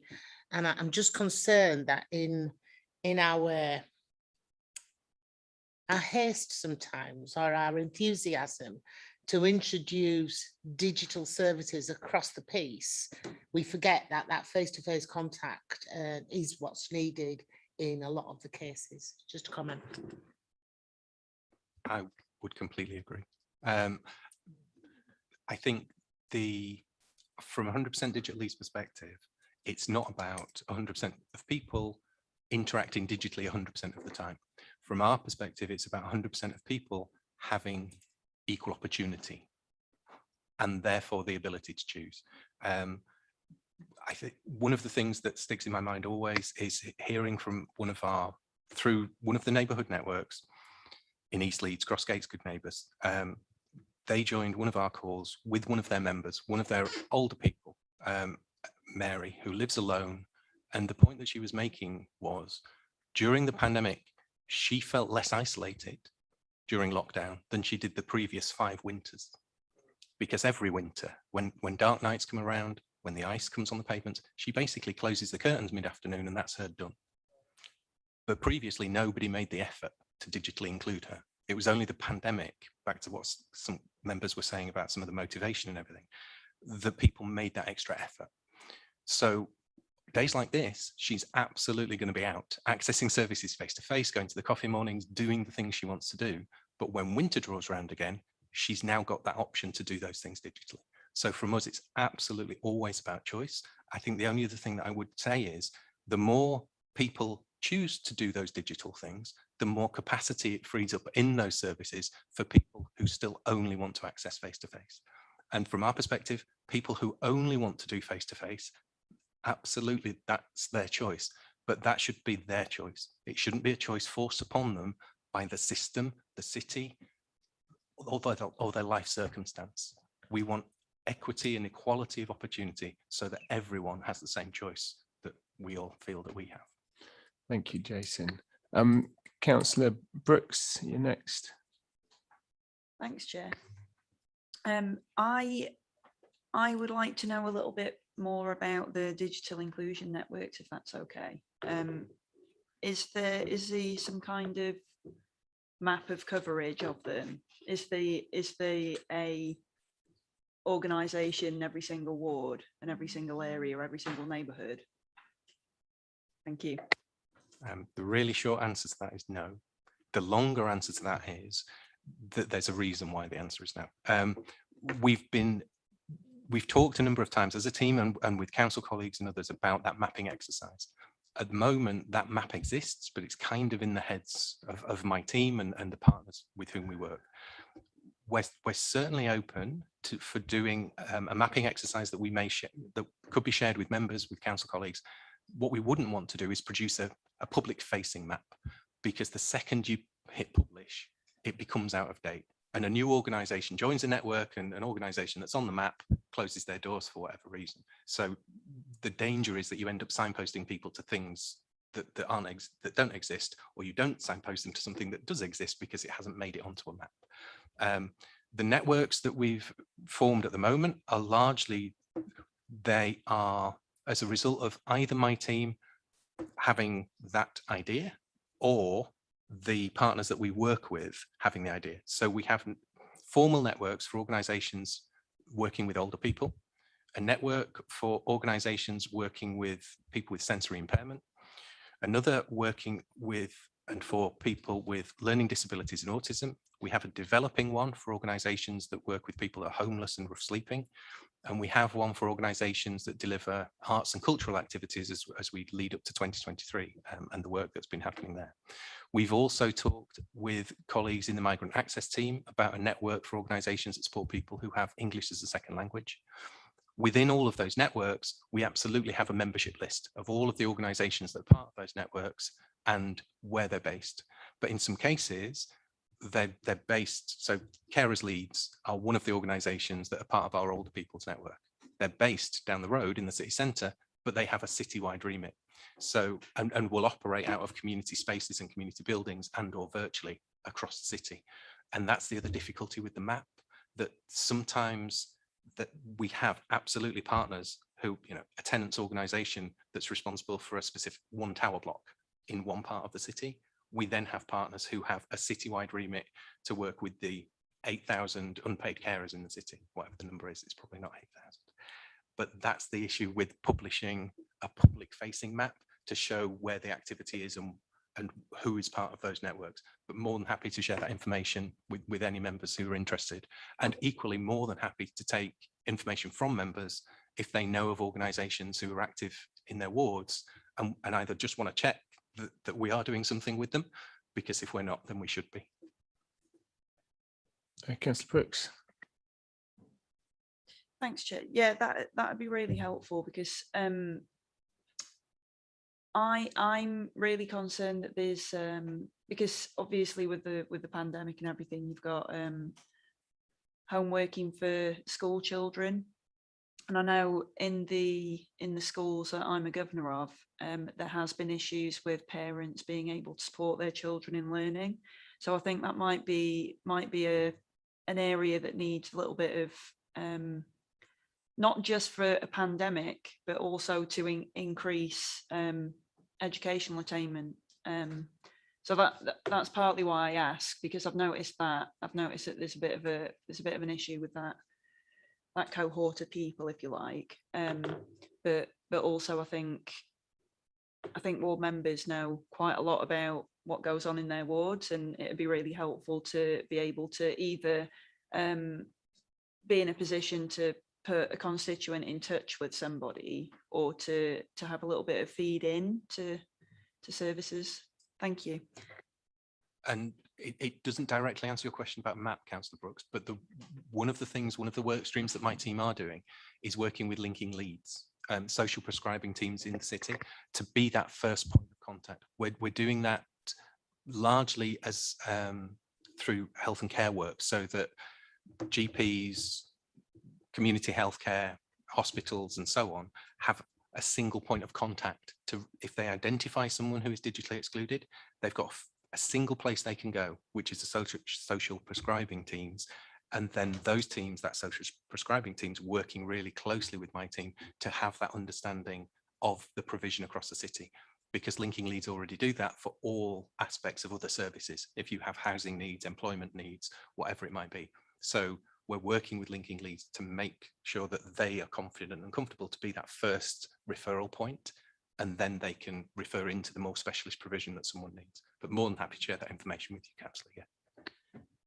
Thank you, Jason. Okay, moving on to Councillor Renshaw. Thank you, Chair. Just following on from the previous two questions. You mentioned social isolation and how it's been addressed. But what I'm finding in my ward, and I'm sure many other councils are finding in theirs, is that a lot of the social skills disseminating from people. They're going out into the big wide world now. It's becoming slightly safer, and having anxiety, mental health issues, not knowing how to react to people, don't want to join in face-to-face community groups because they've got reservations in place. And I just wondered how you were going to tackle that by encouraging them to go digital and meet up in those sorts of, and this, I think this increases the mental health issues throughout all age groups, whether it be school children or the elderly or families, and it's causing more family issues as well. So I just wondered if you could probably shed a bit of light on how you're going to deal with that. It's a really interesting observation, and it's something that my team and the partner organisations that we work with have identified as well.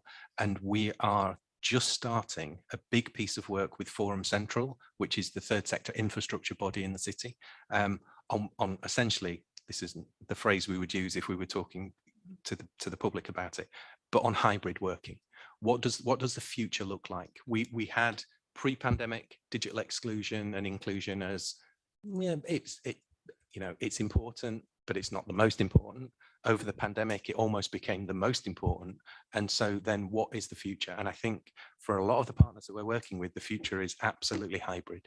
And again, it's about that everybody having a choice, and whatever choice they make, that they're supported in that choice. So for those people who want to come back to face-to-face, making it so that those face-to-face activities are safe and secure. All the things we were talking about in response to your comment about the online space, making it safe, making it secure, making people feel comfortable and confident that they can be in that online space. The same now is applying to face-to-face spaces as well. And I think from us and from what we're hearing from our partners, there's an absolute need to have a hybrid model. And what does that look like? Sometimes people will still want to dial into things and access things virtually, and that should be available to them. But for those people that do want to come back, that's available to them as well, and it's done in a safe way, in a supported way, and that the staff and volunteers across all the organisations who are part of our partner network, that they have that understanding of both models, and it's not either or. So you're not forcing people down a particular track that they're not comfortable with. You're giving them those options. They can choose that track, and then you're supporting them on that journey down that track, whether it's physical or digital. Thank you. And can you just elaborate a bit more on the neighbourhood networks that you mentioned? Because I know in my ward, we've got 2 neighbourhood networks. We're sort of split in the middle. So half the ward's covered by one, half with the other, both functioning in different ways. And I'm sure that's the same across the city. So I just wondered if there were any sort of general instructions or general ways of working that the neighbourhood networks are going to take on board, so that they're reaching out to those almost isolated. And apologies for my ignorance, Councillor Renshaw. Can I ask what is your ward? Mine's Housley Robin Hood, so half of it's covered by the Morley neighbourhood network, and the other half is covered by Rothwell neighbourhood network team.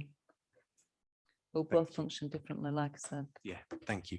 So the Older People's Digital Inclusion Network that we have is, we co-chair each of the digital inclusion networks for all of those specific groups I mentioned earlier. We co-chair them with a kind of infrastructure organisation that has that expertise in that area. So the Older People's one is co-chaired by one of my team and Leeds Older People's Forum. And we have representation. There's about 50 organisations on that network. I want to say all of the neighbourhood networks are represented, but I know they're not. So I have to say almost all of them, but I'm not sure about the 2 that you mentioned, but I will check. And absolutely what that digital inclusion network for older people's organisations, one of the things that it does is those best practice guides that you're talking about. So it's, again, it's not about us enforcing on neighbourhood networks and saying this is the way you should work, but what we do have are neighbourhood networks who are much further along on their digital inclusion journey as an organisation. And at those meetings, which are every month or 6 weeks, they will share the best practice. They will talk about the tools they use, they will talk about the interventions that they've designed and the way in which they work as a neighbourhood network and the impact that digital inclusion is having on their organisation. We know a number of neighbourhood networks have appointed staff to focus on digital inclusion within the neighbourhood network, often as a result of funding that they've managed to achieve with my team, helping them to write those funding bids. Those staff now come to those networks as well to talk about the practical things they're doing with older people as part of their neighbourhood networks. So yes, I think yes is a very short answer to your question, but if the neighbourhood networks that you mentioned, I will check whether they're part of that network and how active they are and how receptive they might be to some of the things that we're talking about. Thank you, Jason. Councillor Chapman. It's going back to the neighbourhood networks. I represent Rothwell Ward, and I'm really not aware of very much that's going on in the ward at all in terms of digital inclusion. We seem to have the occasional session in a community centre somewhere, or there is the Live at Home scheme, which is member based. So if you're not a member of it, it's not particularly inclusive, isn't it? So I think it would be interesting to know what is going on in some of the ward, who you are talking to about our ward, because I don't think the the members actually know. And I think what you said is right. We do know our wards better. And we do want to make a change and a difference, but we really don't know who to engage with, because there's just so many people all trying to help, but nobody's actually coordinating it or bringing it together. I think there's something with the neighbourhood network that doesn't quite work in some wards. Some wards are really well served, other wards really not. Just on the neighbourhood network, I think that will be under the health scrutiny board remit. So I think what we'll do on that item is we'll make a note and just raise with the chair that we've discussed it as a concern. It's been raised as a concern in this board, and pass it to, I think it's Councillor Marshall-Cotung's board. Is that okay, Councillor Chapman? And I'm very happy for you or anyone else to write to on that item. Yeah, it's fine. Thank you. Thank you. Just conscious of keeping on topic. I'm going to bring in, do you want to? I was only going to answer, Chair, to say to the very last question about who do we ask in terms of that coordination piece. That's absolutely me. So that's me, my team, the 100% Digital Leeds team. That's what we do. I think the other point that I would make is that some of the work, I think you're right, isn't always very visible, because a lot of the work is what we're trying to do is embed digital inclusion interventions into the services the organisations already deliver. So it may not be that you see lots of classes popping up and lots of posters to say, oh, come here on a Tuesday for this and come here on a Friday for that, because a lot of the digital inclusion work is taking place as part of existing activities and interventions that those services and organisations are already doing. But we can absolutely give you that visibility if you think, well, does that mean there's loads happening, but it's under the radar? Does that mean there's nothing happening? We can absolutely talk to you about what's happening. So on that, wards. do you want to connect with Councillor Chapman outside this meeting on that? It's a really important issue. Yes. I'm conscious of time and scope of this. The other comment that I would make, because I know that Councillor Cooper was mentioning this point, we used to be, the 100% Digital Leeds team was part of the library service for a long time. There are libraries, I think, in every ward in the city. Libraries are one of our key delivery partners. So there are digital skills sessions happening almost every week in every library in the city. There's a helpline that libraries have, so people can, again, back to that thing, that having the range of options. Face-to-face digital skills sessions are starting to happen in libraries from Get Online Week in October, but there's a digital skills helpline that you can phone if you just need some light touch help and support. A librarian will arrange a one-to-one appointment and give you some digital skills training over the phone. And libraries absolutely a key delivery partner for the digital skills, and they have an equipment lending scheme. So again, if that's the barrier, libraries might be able to lend some equipment and then follow it up with some digital skills support. So it's absolutely, to Councillor Chapman's point, it's absolutely having for members to have, and for us to communicate to members, to have that understanding of what's happening in wards across the city. And we absolutely, that's our role. That's what we should be doing. Yeah, and upskilling us councillors on what's going on in our ward would be very beneficial. So those services, like you're saying, every week in libraries across the city, upskilling all councillors across the chamber would be good. Okay, I'm going to bring Councillor, do you want to come back? Sorry, Councillor Chapman. I think that's a good way forward. I mean, just to emphasise, this is not to this particular debate, but when COVID hit, our ward, and I'm guessing some other wards, found it very difficult to find any lead organisation to support us. We ended up setting our own up and doing it ourselves.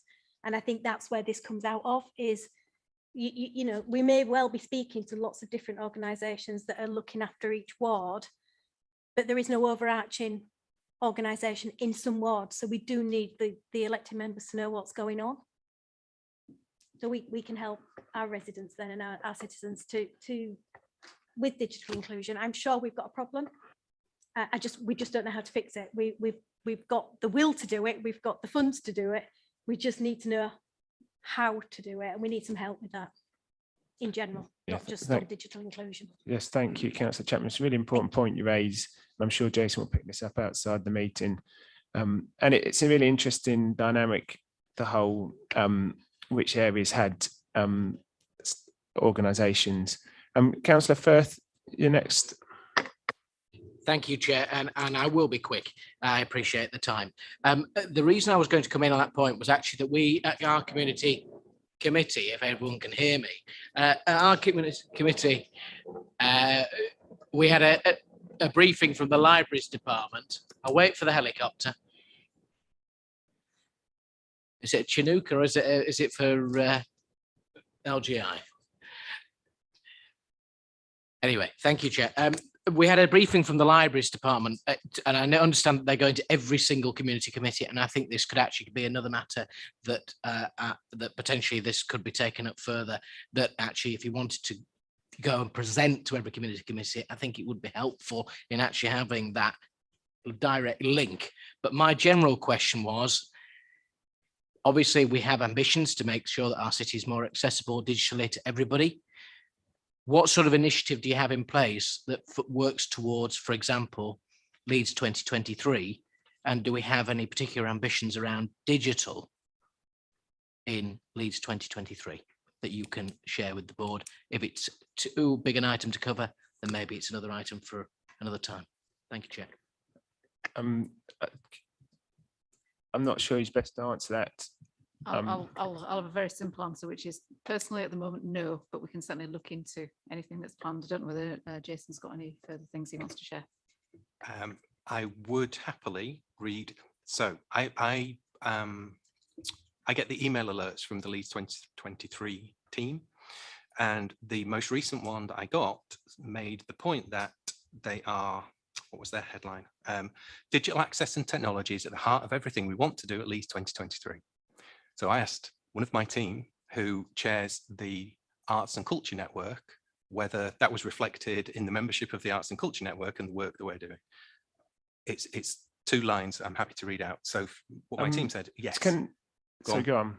You sure? Yeah. It's really brief. So the 2023 team are part of the Arts and Culture Network, and they've been very active so far. They're part of the hybrid work that I mentioned with Forum Central. They are also looking up to set an equipment loan scheme. And we are meeting them in a week or two to talk about the possibility of creative digital inclusion work with care homes. So the very short answer is yes, they are part of the Arts and Culture Digital Inclusion Network that we have. They are keen that digital access, technology and inclusion is part of 2023. So it's a kind of fairly broad, but we are talking to them and they are part of our work. Yes. Thank you. So the Year of Culture coming to our board in October, and I'll ask Rob to make sure they're aware that the digital inclusion is an aspect that we're interested in talking more about, and then we can have a more thorough debate about it then. Is that okay with you, Councillor Firth? Absolutely. Thank you, Chair. Can I just make one very quick point, which is the fact that I know that once the team here at Digital Leeds are engaging with private and public sector organisations, and as a result, that network and those connections will be absolutely vital in actually ensuring that we can actually ensure that everyone can enjoy Leeds 2023, and we can actually see physical success also in terms of getting more people online and technologically literate. Thank you, Chair. Thank you. And you're right, those partnerships are really important. I see that in my ward in Holbeck, where you have the private sector and voluntary sector working together to improve digital access in Holbeck, for example. Good. Okay. I can't see anyone else indicating. I think that's been a very interesting debate. I think there's quite a bit of follow-up for you, I'm afraid, Bev. And I'm sure we'll bring you back in due course to discuss that, and also the monitoring. I think that's a really important aspect. But thank you for your time. I appreciate it. I'd also say that I've always had a very positive experience with the IT help desk. Always fixed the problems on my computer that I've had. So put that on record as well. So thank you very much. Thank you. Good. Okay. So I'm conscious we've been going for 2 hours 20, and I'm doing my best to be an inclusive meeting. So if anyone would like a break, I'm very open to having a 10-minute break before we carry on, or I'm happy to move on to the last 2 agenda items. I can't see anyone. Happy. Okay, that's fine with me. So let's move on to item 10. So I'll just give a little bit introduction. I know it's Rob's paper.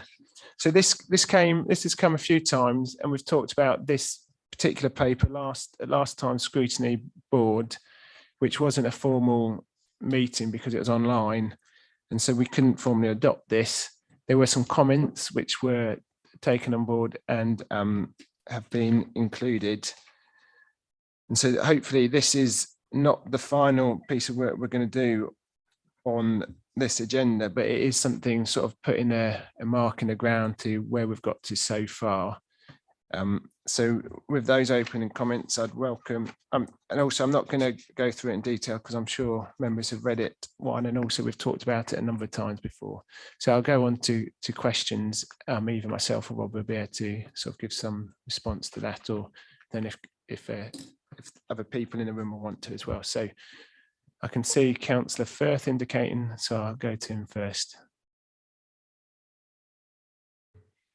Thank you very much, Chair. I think I just want to make the general point, which I continually make, which is that certainly we emphasise that as the staff surveys have continued, more and more people have wanted to return to a working environment in some way, shape and form physically, and that is more than 2/3 as of the last survey, I believe, and we may have an updated figure from there. And I think that certainly emphasising that we are able to certainly provide that service for individuals and not go too far down the stream of effectively hot desking rather than actually not having physical availability, especially to ensure that our younger and our more potentially newer recruits are able to develop at the same speed, with the same abilities and with the same expertise that they can learn from, to be able to develop and benefit from their careers and also benefit our city.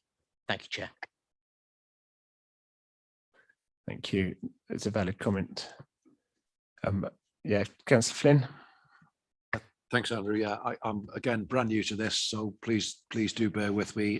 Had a word with Rob about it last week, just in sort of passing, and I agree with the aims of the inquiry, which is to maintain a close focus on delivering high quality services to Leeds residents. Couldn't really do anything else, I suppose. But I was rather struck by the amount of this report that's devoted to sort of staff. I've absolutely no problems at all with well-being, health and mental health and all those kind of things as well. But basically, I'd like, I think, a lot more emphasis on how what we're going to agree or what we're talking about actually affects the service that we actually provide to the public. I was rather taken aback when I saw that 30% of the people who replied to the latest survey would be unhappy about returning to a workplace. I don't know what that means in terms of the total number of the workforce. That was the number that actually responded. When it shouldn't be the other way around, cart before the horse, that, how many do we actually need in a certain place in order to deliver the services that we should be delivering? And the conclusions at the end, no problem at all, except I'd like more focus on all that being attached to delivering the services that the residents of Leeds are entitled to. Graham, can you comment on the point about the latest survey? Yeah, so some of those figures quoted, around 30% of people not, about 30% of people not being happy about coming back into the office. That was a survey that was done probably around May time, and there was a mix of reasons. One of the reasons was around people still having anxiety, in terms of COVID, public transport, being in the workplace again. You have to remember, there's still people who are CV, who got real legitimate concerns, and there was a real range of different views that come through the survey. So you're right in terms of saying too that there's lots of people that are really happy to come back and want to come back and have missed the colleagues and want to be in that team environment again. So we've got a range of different views and perspectives, and where we're at now, obviously we're actively supporting people back into the workplace. So So, we're asking people to come in and try taste the days out. So we're now in a place where, hopefully we'll see more and more people coming in, over the coming weeks. Thank you, Graham. Going to bring in Councillor. Do you want to come back on that? Oh, yes, sorry, Neil. Didn't see you there. I just want to give some reassurance. I mean, the principle is the service has to come first, and we need to design ourselves, and the kind of mix between home and office needs to be based on what will provide the best service. I mean, I think what clearly has come through some of it is that we've been able to find that some things can be very well delivered from home. So if somebody's, let's say, administering council tax or so forth, they can do that work very easily at home. What we might want to do, though, even for those people who are able to fulfill those functions at home, is make sure, let's say, that new people are coming in, so they're experiencing, working with colleagues and picking things up from colleagues, that we don't actually see an erosion of sort of teams by people just being isolated and being at home. So it's making sure that those interactions are taking place. And what we're doing at the moment is trying to agree with everybody by the end of September what their new pattern will be, which serves both those purposes, things which are going to work for them, but they can do effectively from home, but what interactions we need at work to make sure the organisation also runs well.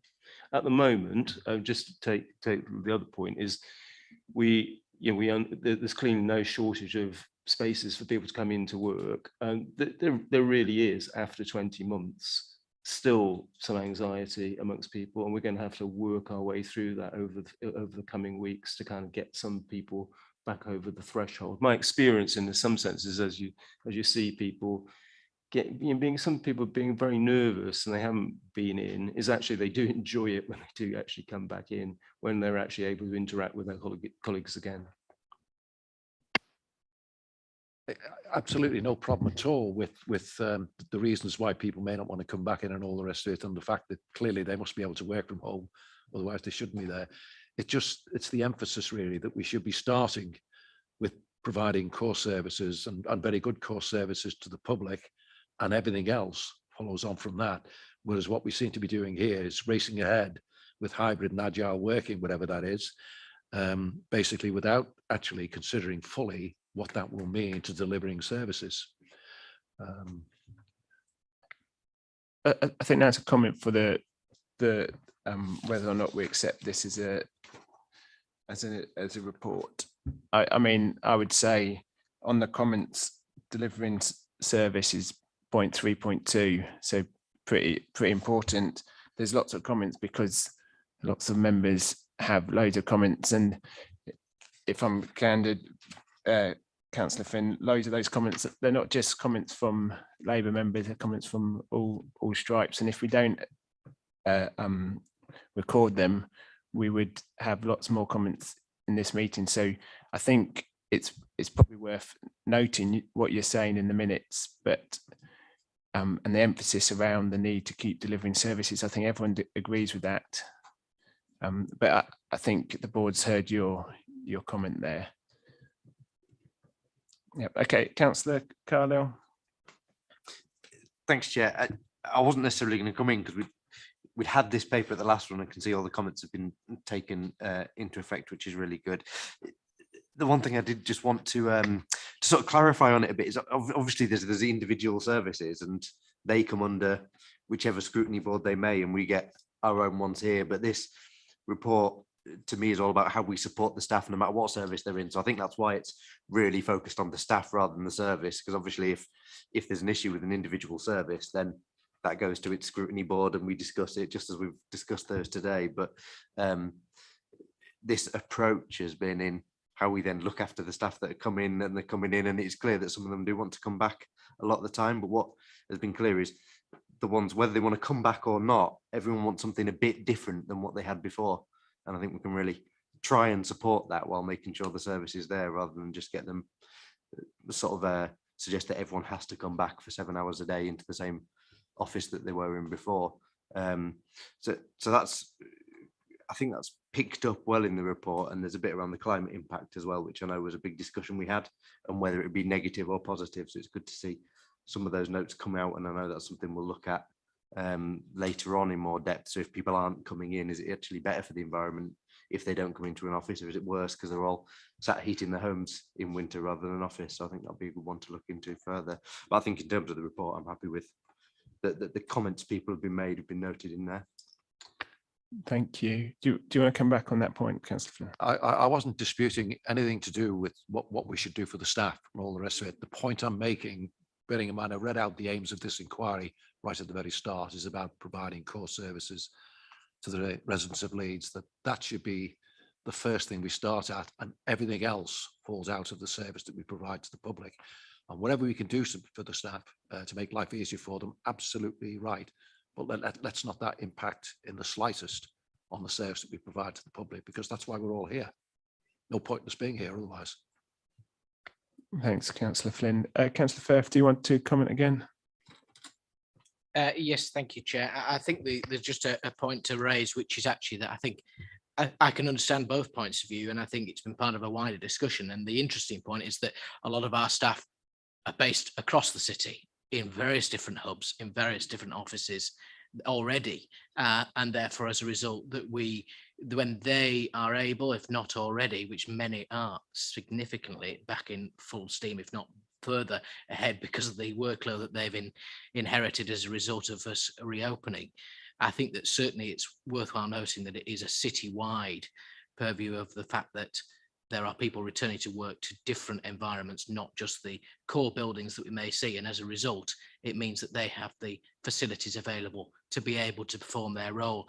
I don't even want to go into potentially how we may be affected by the situations about the vaccination program in relation to, I know from my trusteeship or council director of Aspire, obviously that does a number of services for helping adults with learning disabilities for the council, losing members of staff due to that, and whether that's certainly something that could be brought into the discussion as well, just generally to be looked at. But I appreciate it is a difficult issue simply because of the fact of the liberty over whether you confirm yes or no you've had a vaccination, but it's certainly an interesting point to raise in this particular moment as well. Thank you, Chair. Thank you. So just as a proposal way forwards, we're going to talk about the IT arrangements for how Agile works in November. It's on the schedule. So we will get another sort of bite at the cherry, as it were, to discuss this topic. So I'm going to propose that we accept this as it is. Clearly, Debbie will minute the comments that have been made, and then we can move forwards at the next meeting in November when we're talking about this again. Ideally, we do this by consensus rather than anything else. That's what I'd like to do. Councillor Firth. Sorry to ask another question, Chair. I was just going to ask a question to Graham, which is to ask, I've forgotten, when is the next staff survey due and when will we have the results of that, please? And will it be in time for that discussion? That's what I was meaning. Just to remind people, there's a number of different surveys we've done. The wellbeing survey, which we've done throughout COVID to all staff, not just those working at home. The latest results have just been produced on that, so we would be in a position to share that with you. And then our plans going forward are to repeat our work from home survey, which is, if you remember, where we got a lot of the information about how effectively people working at home, their preferences for working in the future. We're looking at new and different ways of how we check in with people over the coming months to see whether the arrangements they have in place are meeting service need, meeting their own, helping with their own well-being and personal situations at home, and striking that really good balance. So yes, we can share the wellbeing surveys update, and we'll do some further work around gaining the views from 8,000 who've been working from home in the future. Thank you. So are members happy to move on in the manner I suggested? I can't see anyone dissenting, so we'll accept that and move forwards. Okay, we're going to move on to the work programme now. Looks like Neil and Councillor Cooper have another appointment to make. Thank you very much for your time and your comments. We'll see you next time. Okay, in terms of the work programme, hopefully you've read the report and you can see what's coming up. We've actually talked about some of the stuff that's coming up shortly already. One of the key items that I think you got an email on Friday, was it Friday? Yes, it was, Chair, yes. On Friday about the recycling joint inquiry in terms of resources. Now, this is a piece of work that Councillor Anderson and myself had discussed.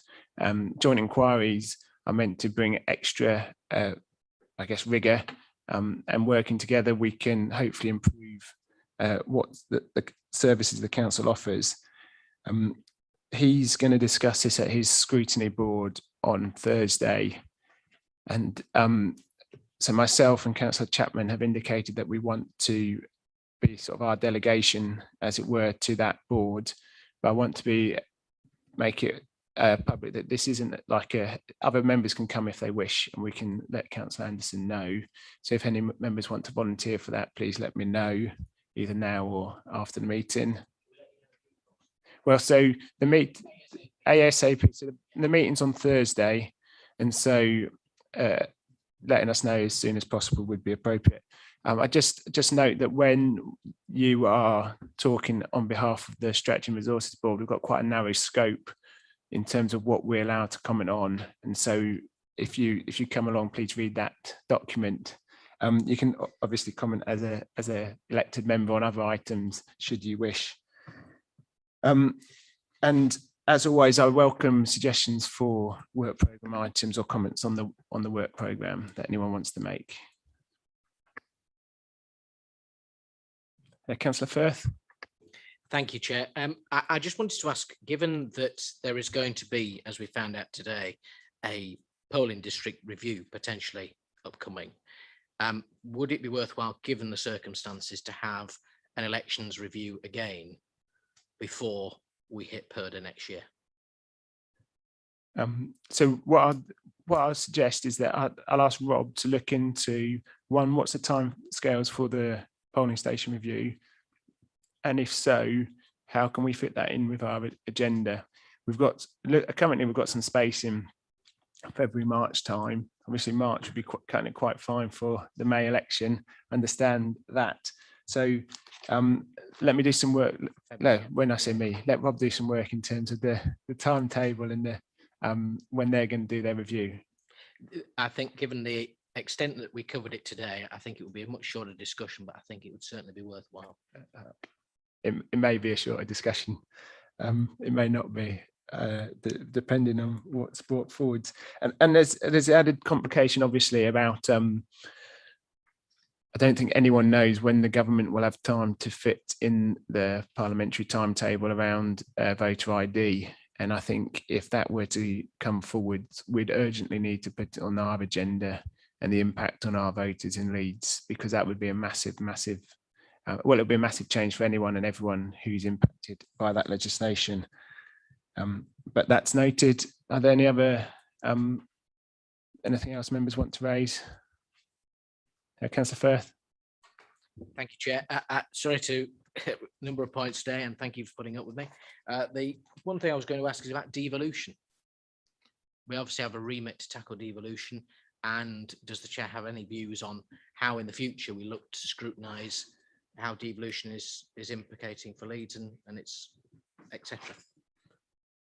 Yeah, I guess my initial thoughts, and I'm happy to take this away and think about it more, is that the West Yorkshire Mayor is still a very new position, and so looking at the effectiveness of the of how we work as a council with the Mayor is probably quite early.